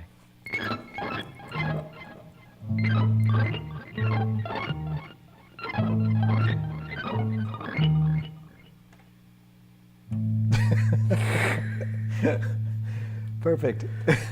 That's great. All right, welcome back. Now, Joe, I'm sure there's a couple more things that you want to tell us about with this magic piece of plastic, don't you? One of the things I really love doing is emulating strings, violins, sections, Right on. And I think this goes way back to maybe I heard a Grateful Dead song, I heard a little bit of scraping, and I was thinking, wow, is that someone scraping a string to get like a creepy effect?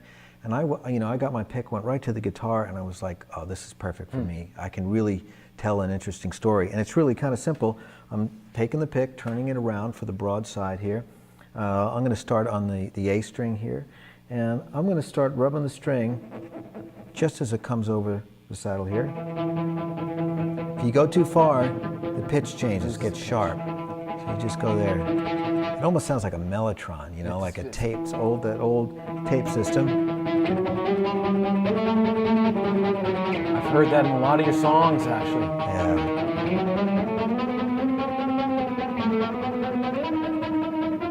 So sad, isn't it? It's sweet. But I can add harmony to that. With that? Yeah, How? well, what I do is I take the pick and I put it right between the D and the A string. Oh, wow.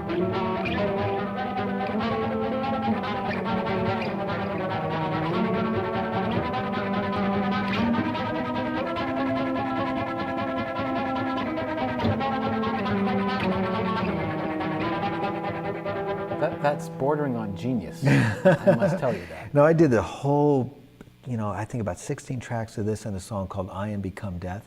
Little catchy little title, but in a song that I did on my very first EP. This is going way back to '84, and that was pretty scary sounding. All these, you know, 16 tracks of guitars all doing this. I would have to check that out. Very, very heavy. And then, but I've used it now and then in improvisations, just kind of throwing things back and forth, maybe in the middle of a solo or at the end of a piece of music where the whole band is coming down, and I just add a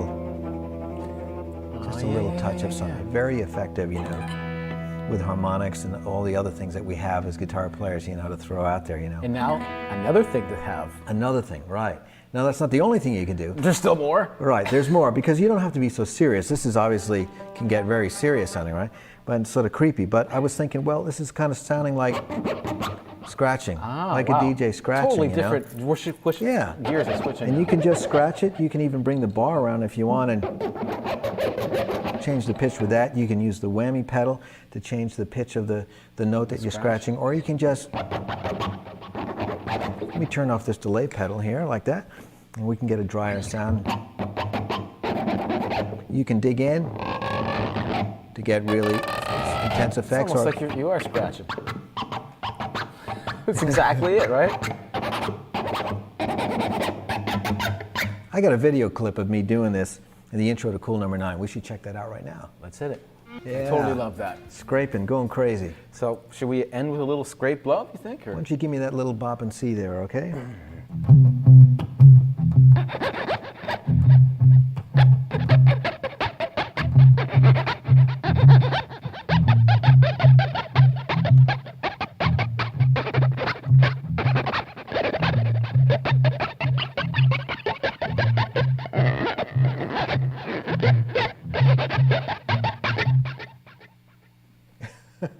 Nice.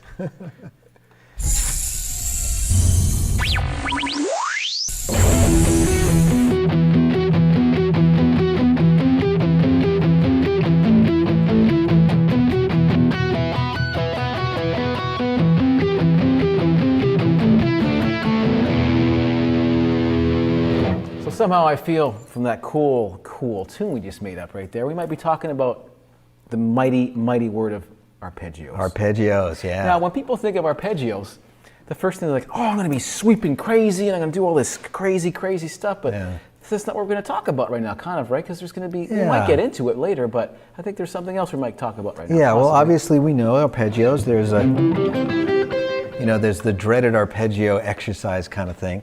And you've got your 2-octave, your 3-octave. We got all kinds of arpeggios, but how do you use them musically? I think that's always the question that comes up in your mind, because you never want to sound like you're practicing in front of your audience. You certainly don't want to make a recording out of it. So we want to break it up and we want to use it creatively, but there is a lot of really interesting stuff going on with that arpeggio. It is a broken chord. Exactly. Right? And so sometimes when you get presented with a song, we were just sort of making this thing up, this sort of E minor kind of a sound, and maybe it was a A minor kind of a sound and a D, add 9 over it.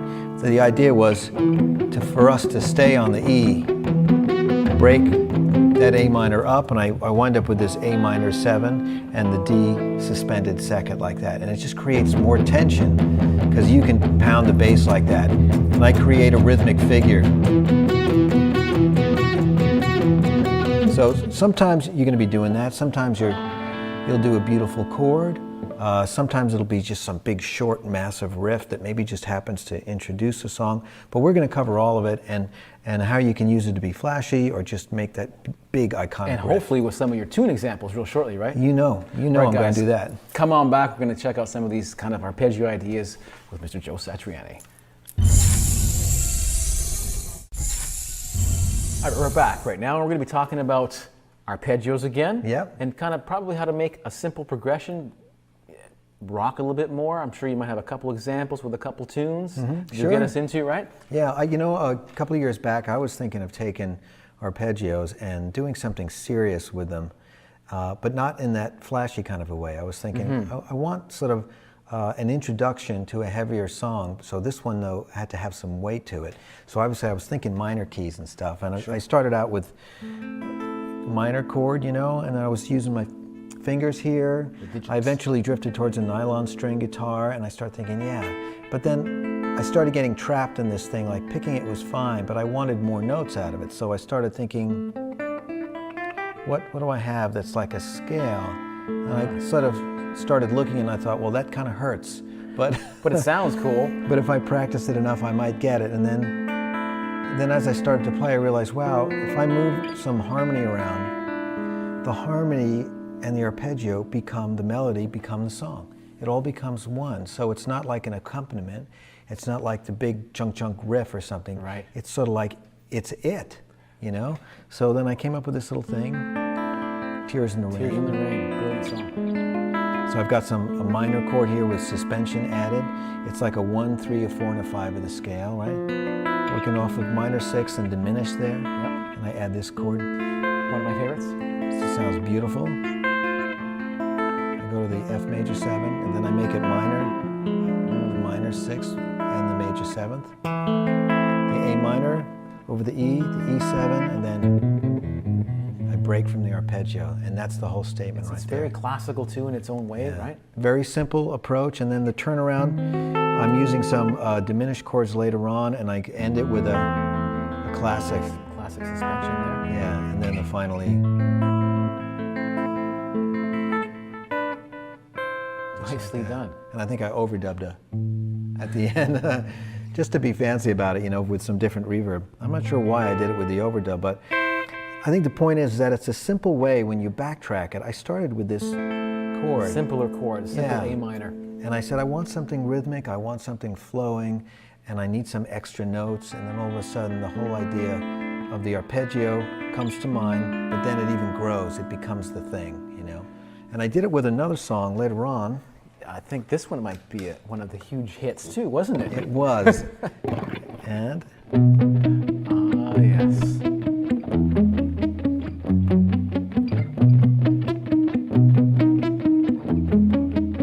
now, this is a really simple progression. Always with you, always with me. Yeah, from the surfing record. B major, E to F sharp. Now, when you think 1, 4, 5, you think, Very oh, that's simple. too easy. Yeah, you know, it's totally. like, what am I going to do? And so I was thinking, well, once again, rhythmically, I'm thinking, what are the rhythm guitars going to do? Are they going to come in and out? Is there going to be a keyboard pad? And I thought, no, I want some sort of an arpeggio thing happening. And maybe it can go in a different direction harmonically than the bass. So I'm thinking, if I go from B to E, let me make sure that the chord maybe moves up. Right. And maybe when the bass line comes up, I move down. And then I thought, further, what can I do to change it from 1, 3, 5? And I thought, well, suspension right I away. think you're a big fan of the sus. I can tell. I'm starting to feel that now. And so, but now it goes even further than that. I'm thinking, well, why not use sus chords, but use them in a different position as they relate to the chord I'm at? I know that's a mouthful. It is. I'm waiting for the expert. I want to see how this is. But this is, it comes down to this. So I'm using this, you can call it a G sharp sus4 if you want. Right? Try it. See that. But I put it over the E bass, right? We're all still in the key of B major, but I wind up with a major 3rd, a major 6th, and a major 7th. I drop it down a whole step as the bass moves up a whole step. And I get my F sharp suspended, and I don't resolve it. And the whole, you know, you add the rhythmic component, and you get this beautiful suspension where it just keeps rolling into itself. And of course, the first chord has both the major 3rd and the 4th. And there's that sus again, right? Yeah, so there's this, I don't know, it's this beautiful, it's the meeting, the arpeggio allows brings in the rhythmic component, and then the harmony going in different directions than the bass line suspends the harmony so that this melody. I was waiting to hear that. I just needed to hear that. Thank you. I was kind of shaking a little bit. I didn't hear that part. We should roll a clip of Oh, what we got do. a clip? Yeah, because live I started by myself, and then the band comes in, and you can take a look at it right now. Let's check that out. You know, that song, I've met so many people that they just know that song. They're just that's like great. in this planet. You've changed many people from that song. Oh, that's and great from to these know. arpeggios. And, well, it's not about the arpeggio, of course. The song was the main thing, but the technique that you just showed us with that was awesome. You want to just tie it up for us a little bit? Yeah, I mean, I can't stress enough how the arpeggio as a tool is so useful. And, you know, the whole point of these lessons here about the arpeggio is to let's deviate from the arpeggio as a physical exercise for technique. Right. And let's think of it as a musical device to create music, to take something you've already composed and to really bring it to life. So you can take, like with Always With Me, Always With You, a simple 1-4-5 progression, throw in the arpeggio, and suddenly you've got something that's really moving. And then you put your melody on top, and it's beautiful. So all you guys out there listening to that, now you can go home and write your Always With You and Always With Me and influence the rest of the planet, as you have, right? Yes. We'll talk to you later.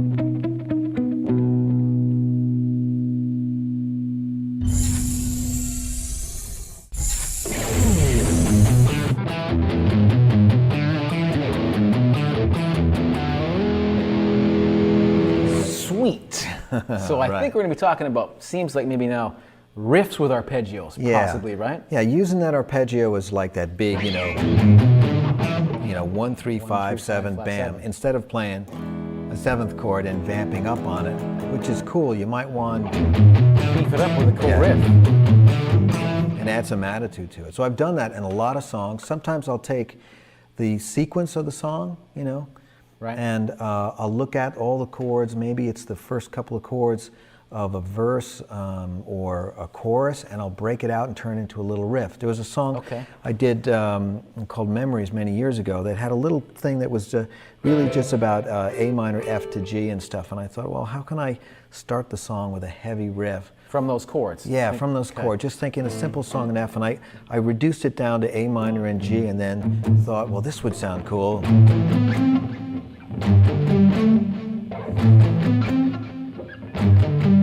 Gives it the power right there. Yeah, and then the band comes in, but the rhythm guitar goes to this really light stuff. Low, yeah. high, nice compare contrast. I love that, and a lot of drama in it, and of course the starkness of the arpeggio and the distance between the notes. I'm doing 1, 5, 9 minor third, 1, 5, 1, and a 9 on top. Once again, kind of the 2, the sus, the 9 thing. Yeah. I'm finding all these little tricks out right now. I'm You getting are, them. you are. And so are they, of course, right? Yeah, and it didn't stop there. It never does. I had a song, again, another song that had a minor key progression, and I was looking for something to open it up that, again, would have some suspension to it, some drama, and I came up with the same shape, this 1-5-9 thing, but this long extended piece that I haven't played in many years, so I'm going to see if I can play it for you right now, okay? You'll do it perfectly. It's a song called Secret Prayer.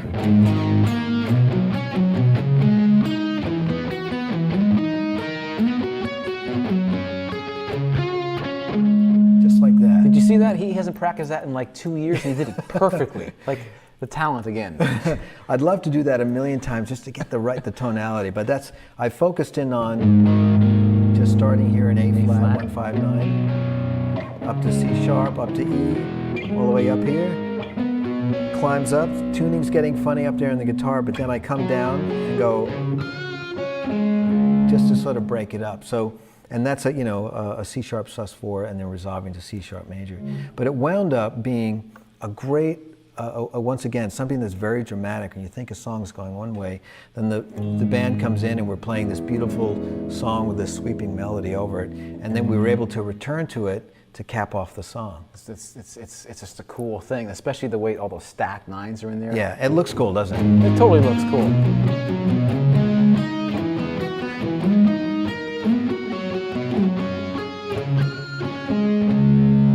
So I'll close with saying that the arpeggios sound cool and look cool. They definitely look cool. Cool. There you go.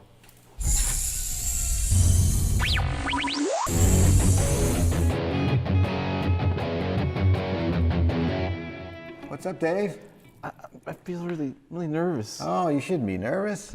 I feel nervous a lot of times when I play. It freaks me out. I can't remember anything. I just forget everything. I don't know. Common problem. A lot of people get nerves when they're on stage. I'm still shaking. Especially sitting beside you. I don't know. I don't know. You're beginning to freak. I'm getting nervous now. I guess that's a thing. Probably when you're hanging out with someone that's nervous, it can freak you out too, right? That's right. Yeah. It's that's an important point. You don't want to project that kind of bad feeling out into an audience, even to your band members. Because then they're all going to get kind of. Yeah. The thing is, there's nothing to be nervous about. Well, let's talk about that right after we come back. We'll talk about nerves and how we're going to fix these things. Yeah.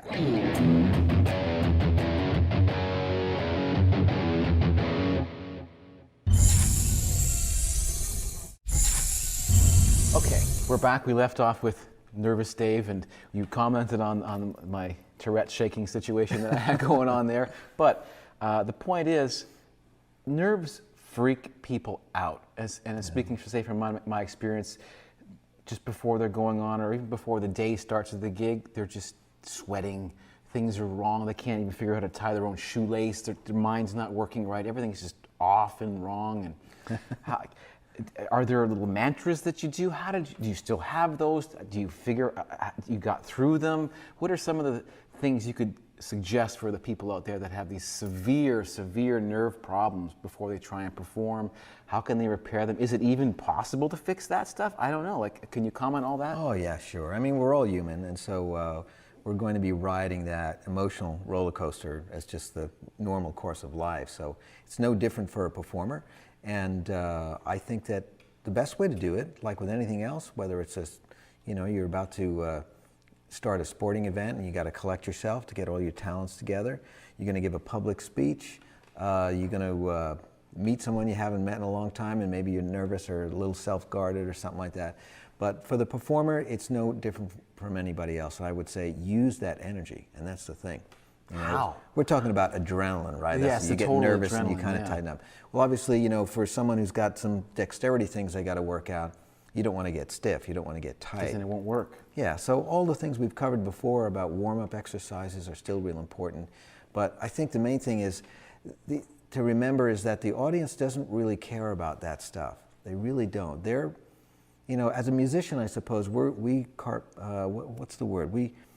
We take each one of these little things we're doing and we put them in little segments, and we think, I just did that, now I'm doing the Phrygian dominant, now I've got to play this chord, now I got to step on the wah-wah and do it just perfectly. And but the audience isn't hearing it that way. Right. They're sitting there, they're just getting this wave of energy and the music and the visuals, and they're standing there with other people. And so their experience is not only what you're doing, but what's happening in the audience.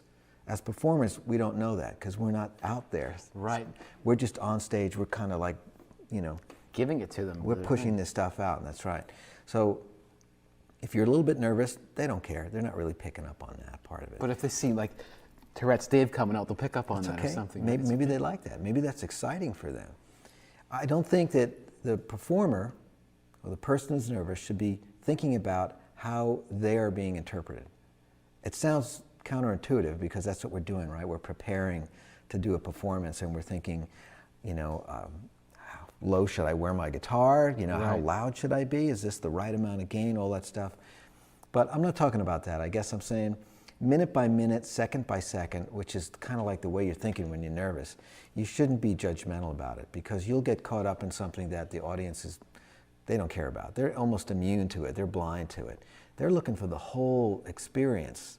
That's how they're experiencing what you're playing as well. They haven't put everything into some little compartment of the whammy part, this part, the stretch part, the strum part, all that stuff. So before you go on stage then, in front of 5 to 50,000 people, whatever it happens to be, is there just something that you think about before you just walk on that stage? Or is it just nothing? I think about how much I love playing. That's what it is. That's what it is. It's just, I can't wait to play. Yeah, can't wait to play. Yeah, I think if you told me to step out in front of 50,000 people and introduce you, I'd be more nervous walking out without the guitar. It's like it's part of the body. It's not a shield. So, but that tells you something. That means I really like doing this, and it's the only reason why I'm getting out on that stage, is because I know that once I turn up and I play, that's the most perfect world for me. So I guess just this, a great thing to summate is like, enjoy your instrument, know that you can't wait to play it. Yeah. Picture yourself as the audience having a great time watching you perform and just feeding both back and forth off The audience has not come to see robots play. And then we'll turn into Joe Satriani? I don't know about that. That could be scary. Come on. Okay, we'll be back shortly with more information on Satch. So if I respond like, you're famous, you're so amazing, I love you, you're the best, you're just so cool, can I hang out with you and all that kind of crap, you know what I'm talking about? Yeah. The idea of fame, because fame changes people sometimes for the better, sometimes for the worse. Sometimes their ego just gets so inflated, sometimes bravado, sometimes humility, Humility.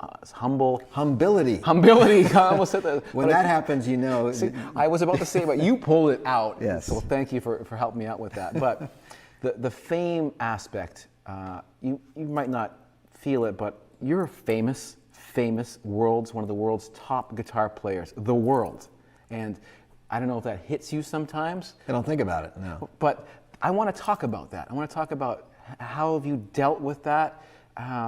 You must think about it at some points.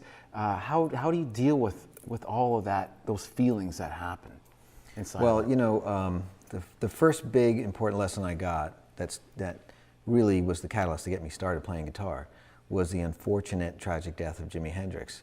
But that was an important lesson. In other words, here was a guy that was the tragic figure who somehow worked himself into this famous position where he didn't like what people expected him to be on stage and off stage. And he wound up having to sort of run away from that, you know, medicating himself. And he winds up killing himself by accident. Just the pressure of it was too much. And so that wasn't lost on me, you know, when I started reading the reports about how he died, and I thought, you know, even as a young kid, hard to really put it into perspective, but I thought, at least, you know, I looked at the stories and I said, I shouldn't let that happen to me, whatever it is that he's going through. And early on I thought, okay, I heard him talk about not wanting to be a clown, you know, wanting people to listen to him for his music.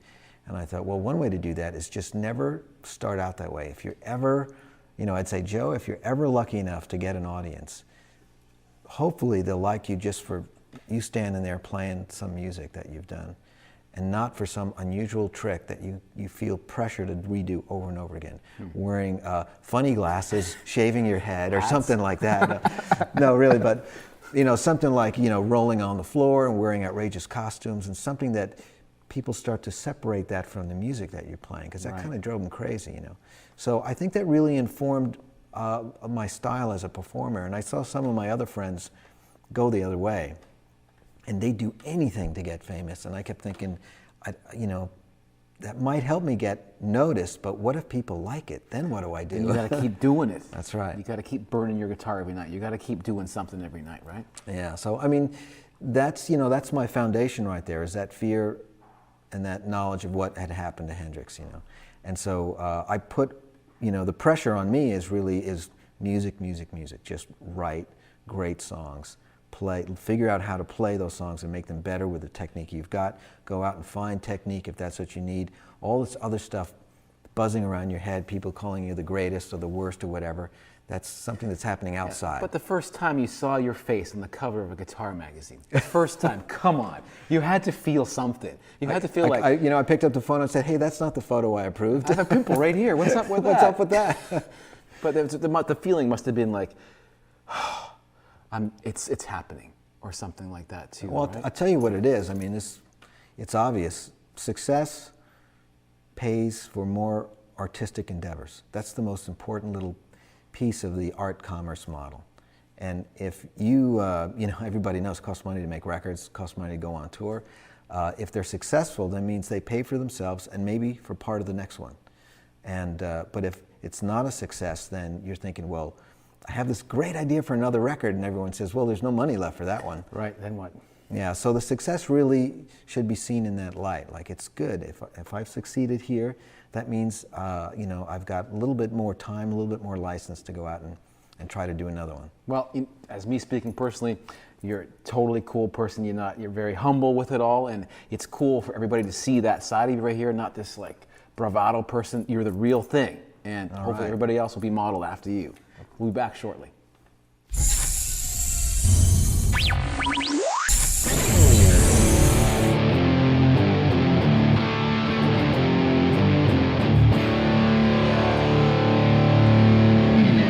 Now that's some powerful D action, would you not say? Yeah, that's some powerful D action. So I guess we're going to be talking about probably different tunings. Different tunings, Something why like that, not? right? You know, we'll take the E string, bring it down to D, and it affords you all this extra real estate. It makes the guitar sound chunkier. It does a lot of cool things, and you can get these cool riffs. They don't have to be so heavy. They could be like...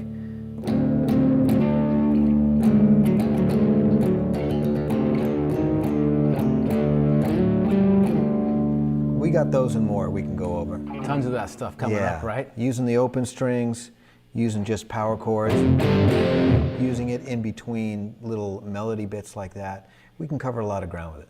All right, well, stay tuned. We'll be right back with some D action.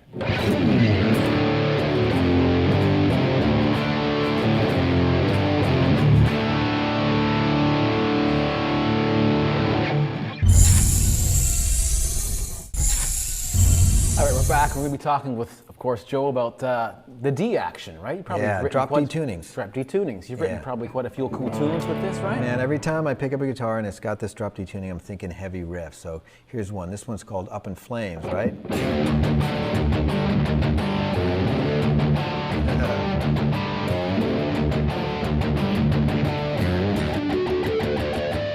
Nice. Yeah, it leans heavily on that low, chunky sound you get with a low D. And I'm just kind of messing around with a sort of blues D mixolydian. And I like the way that too, when you first went into that lick, the face just goes, it's got this look. It's just, it's that blue steel, right? Exactly, but it's got that thing. And that harmonic thing at the end was pretty cool too. Yeah, I just threw that in just to impress you, Dave. I'm totally impressed. I'm actually sweating a little bit right now. Well, check out what I do later on in the song for melody. I'm doing this thing that's going...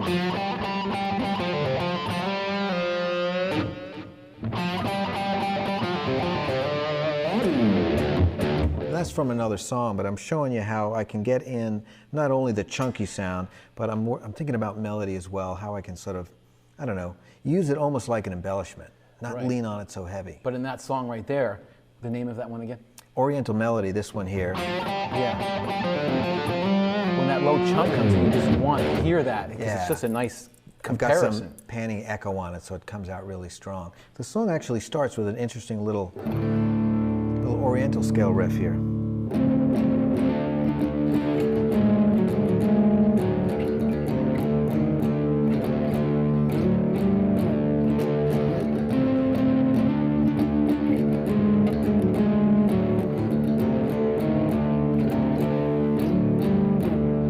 That's such a cool sound because even when, I know there's no like chorus or anything on there, but when you're up here, it almost sounds like there's an effect, but then it goes away when you're on the pure perfect intervals, right? I think what you're noticing is just the whole fact of when you tune down, the nature of the guitar, the harmonic quality does change a little bit.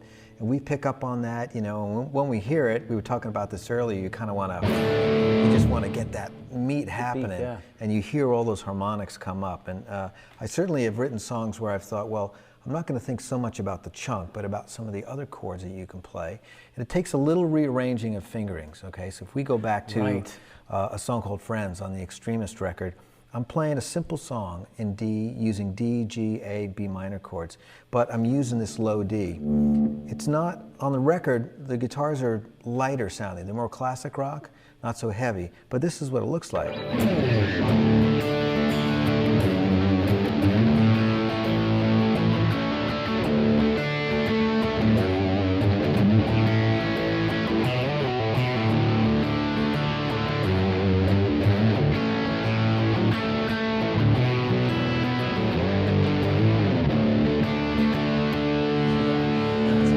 Once again, the low string, the lips came out. Blue Steel happened again. Can't help it. It's a cool tune. I can't help it. And, you know, I think that sometimes when you tune lower, you do feel like you've got more harmonics to play around with. And I think that's definitely true.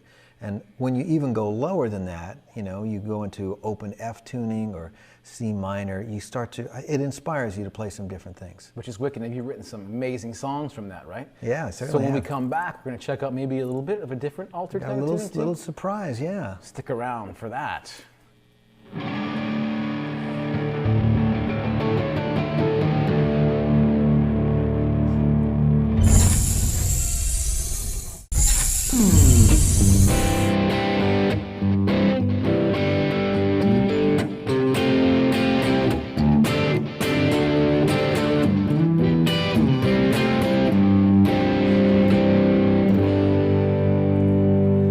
Something's changed now. Yeah. Something's totally changed. I'm feeling some Stonesy feeling there. There's something. That's right. What happened? Well, you know, took a page right out of the book of Ry Cooder and Rolling Stones, and I got myself a G tuning happening here.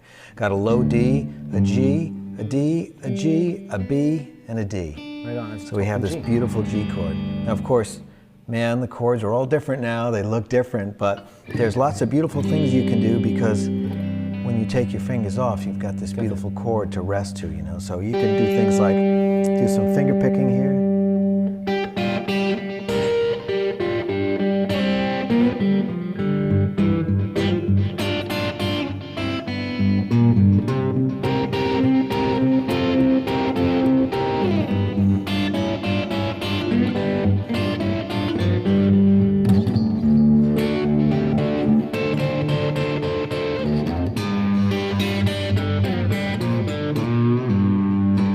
How long does it take you to get used to just the new feeling of that? Well, you know, I got to say, it does feel a bit different, but I think what you need to do is become fluent with the chord forms. I see. There have been some books that have come out that have been great. There's you know, it's pretty, the name of this book is really straight ahead. What's it called? Chords for Open Tunings. That's what it's called. I can understand that. I think it was Knopf Publishing or something like that. And I picked that up, I don't know, 30 years ago. And I looked at it and I thought, I don't know any of those chords in those tunings. And it had C tunings, D minor 7th tunings, E minor tunings, and of course, G and E, what you hear a lot with blues and stuff like that. So I just thought, well, let's learn the majors, figure out what to do when I want a minor, you know, when I want a major 7th or a dominant 7th, you know, what open string things do I have, you know, that's available to me to play? What's Mixolydian look like? What's minor? How about just blues stuff, you know? And then I started listening to other players and trying to figure out, well, what can I do with that, you know? And I came up with things where I thought, you know, I don't even have to follow those compositions. I can think about just keeping it, let's say, in low D, you know, and get the kind of chunky thing I might, you know, write an instrumental over.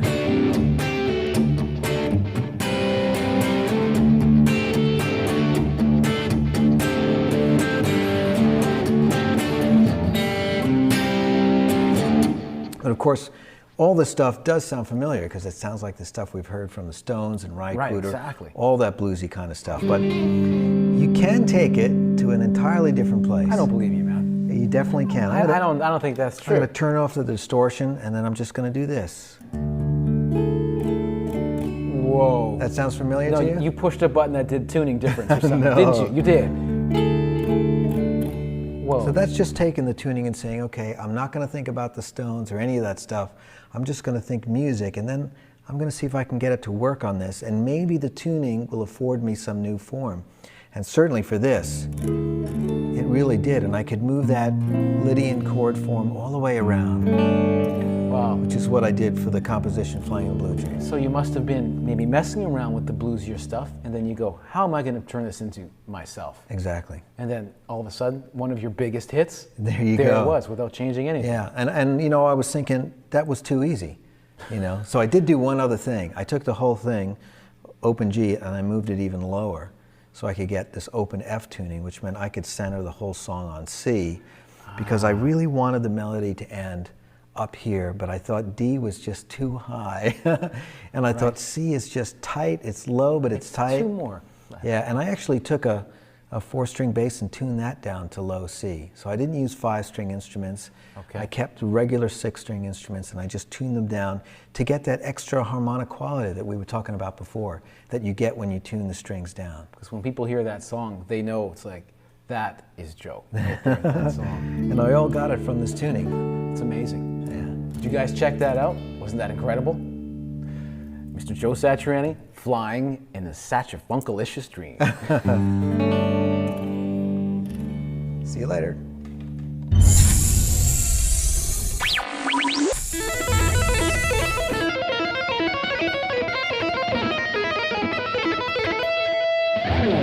Welcome back. So here we are in the Satch zone again, and I think from that little excerpt we're going to be talking about picking, right? No, we're going to be talking about tapping, finger tapping. I just can't get that right yet. I don't know what's going on. I should have been. It would have been more obvious, right? Yeah, because I'm tapping. Because you're tapping. So I got to ask you this. Sure. So you started. You must have heard something as Baby Satch. Yeah. Baby Satch. You were listening to radio. You heard some sound. You saw something visually. Something resonated with you to go, that's unique. That's different. I want to taste that. Yeah. I think it was, watching TV, the Midnight Special. There was a band called Wishbone Ash, and one of the guitar players was doing one of those licks where they bend up and then they add this little note here at the end. And I was thinking, well, that's really cool. I've heard that before, but I never knew he used his other hand to get that note going. So you saw it or heard it? I saw it. I heard it at the same time, and you put two and two together, and then I started figuring out, well, how does that go? And then I discovered a whole bunch of contemporaries, I guess you'd say, just kids learning how to play guitar, and everybody's sitting in their bedroom or their basement and they're trying to do something. So you with their saw right this hand. from buddies of yours trying to do this too? Yeah, it was sort of like an underground thing that was coming out. I learned a little bit, the behind the scenes that some flamenco players and jazz players like Tal Farlow had started doing it, but no one had really put it together. We were all just sort of going like, oh, look at me. Can I ask to interrupt, whereabouts is this in like this timeline? This is like early 70s, me growing up on Long Island in New York, watching the great Midnight Special.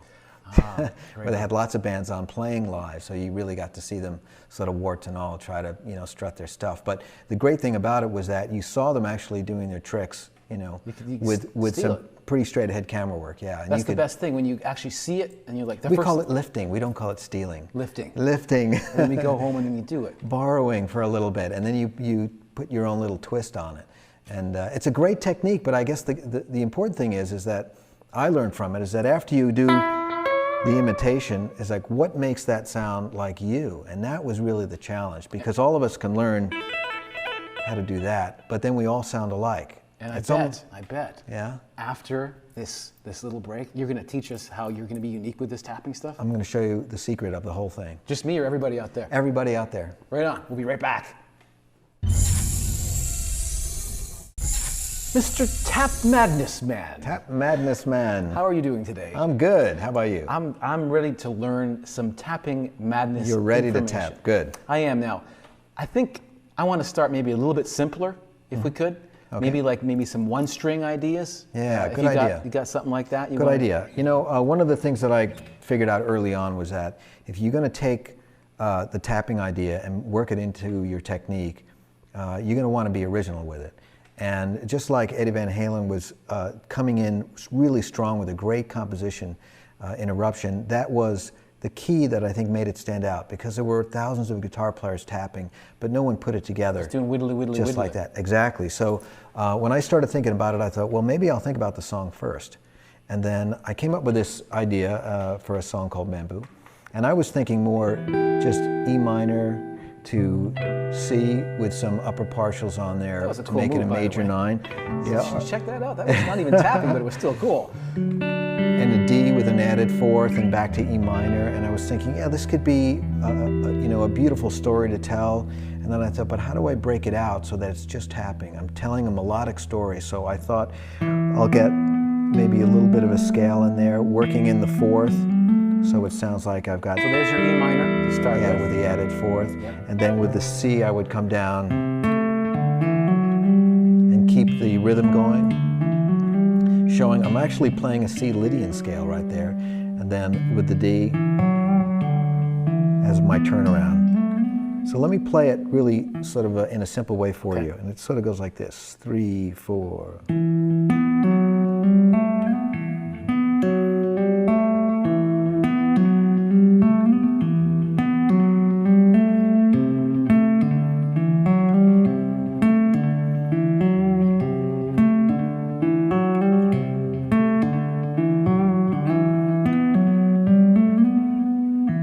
That's cool. Just like that.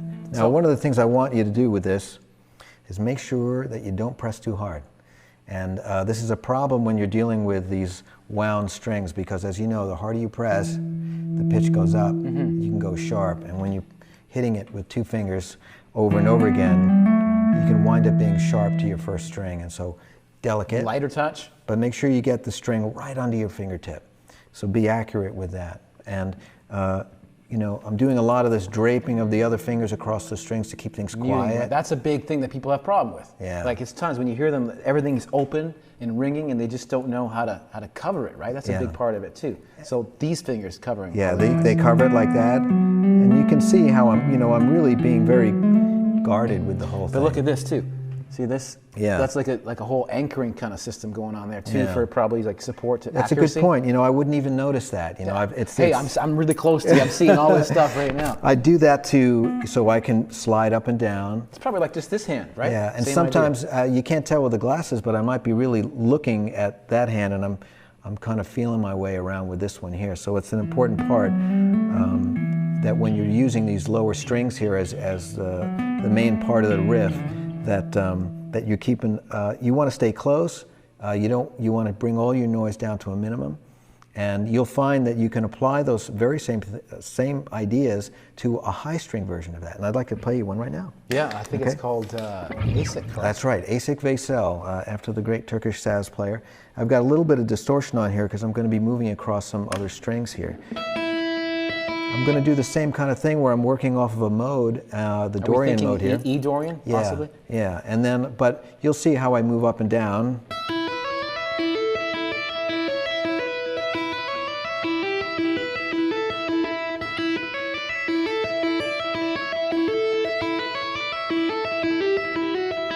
It's a great sound. It's a really cool sound, but it is, you know, fraught with noise if you're not careful. So being very controlled is important. Stay close. Don't, you know, be lifting your tapping hand too far off unless you really have to be theatrical about it. When you're finished, you're like that. That's right. When you get to the last...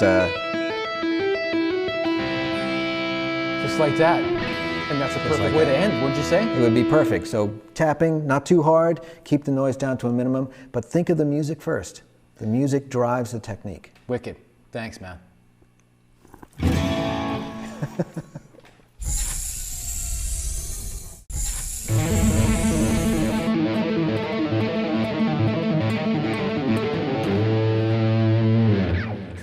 Mr. Satrifunculus, where's the pick? I can't see the pick. The pick is right here. Take a look at that pick. Wow, hidden. Yeah, it's hidden right inside there, you know. It is a big problem. What do you do with it? You're playing a song, and then you got to do some tapping. Sometimes it goes here. Sometimes. Sometimes here. Sometimes you just flick it to the camera. Nice. Yeah. Have you ever like put it in your mouth really quick and like choked on it or something? Has that ever happened before? Never? No. Well, you got to practice the tongue technique for that. It's actually real important. When you put it in there, you remind yourself to make sure your tongue's right behind it. That way you'll never swallow that, because that could be quite detrimental. Yeah. You don't want to put it in there and go, let's rock, and then you know. Oh, sorry. That would be bad. So now I think we're going to talk about a little bit more insane stuff, possibly with more description of chord stuff with tapping. Yeah. Let's bring Satch Boogie to the table here. Perfect. The middle part of Satch Boogie has got this strange little group of notes. And rhythmically, I'm taking the same group of notes and I'm squeezing them and expanding them, squeezing them to get this tempo going. And I go.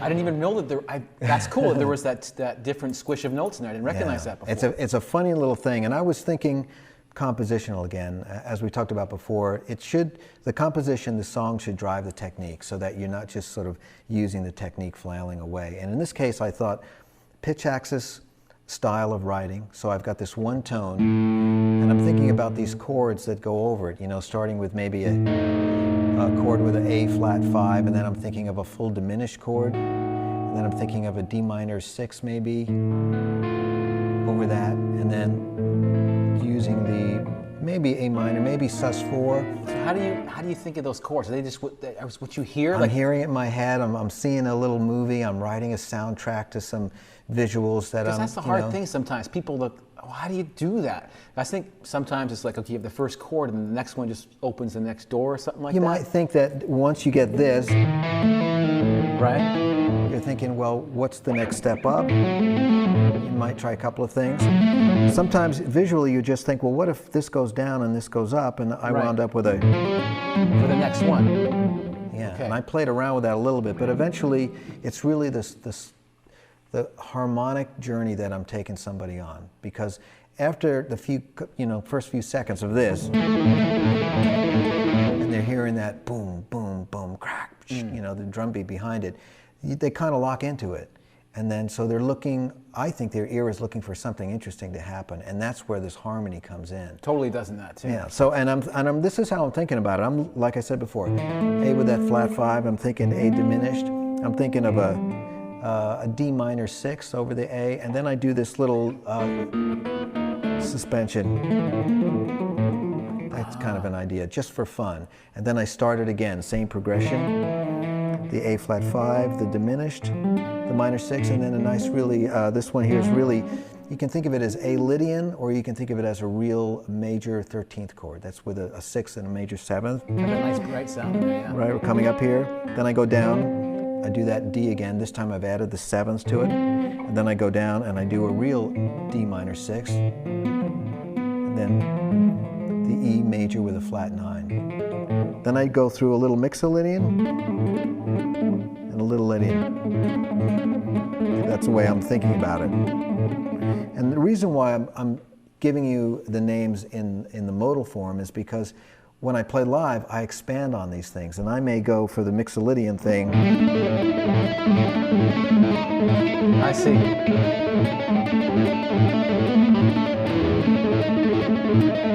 So I'm using the raised fourth for the Lydian, I'm using the perfect fourth and the flat 7 there for the mixolydian, and it's just something, like I want to be able to have that door open when I'm performing. And it's a good thing we can do, we can run that clip of from Satriani Live. I'm doing cool Sats clip. Boogie, and you can see how I'm improvising, sort of like the heat of the performance. You can hear the crazy noises that are happening as I'm trying to do this part and still be entertaining while I'm doing this two-handed tapping thing. And we should check that out right now. Let's check it out. All right, we're back from the video, and you can see from that, at the heat of performance, I'm using all the ideas behind the tapping, but I'm letting a little improvisation in there in the end, just to make it more exciting, not only for me, but the audience. Yeah, and I was excited. I hope so. It was awesome. So we're going to come back in a little bit, but now we're going to get into even more crazier stuff, more strings, maybe arpeggios with different strings. We're going to push the limit in the next lesson. Yeah, let's use all the strings on the guitar. Let's do major, minor chords. Just go insane. 7th chords. Just go totally insane. Just go totally insane. Totally insane. Are you ready for that? Insanity coming at you.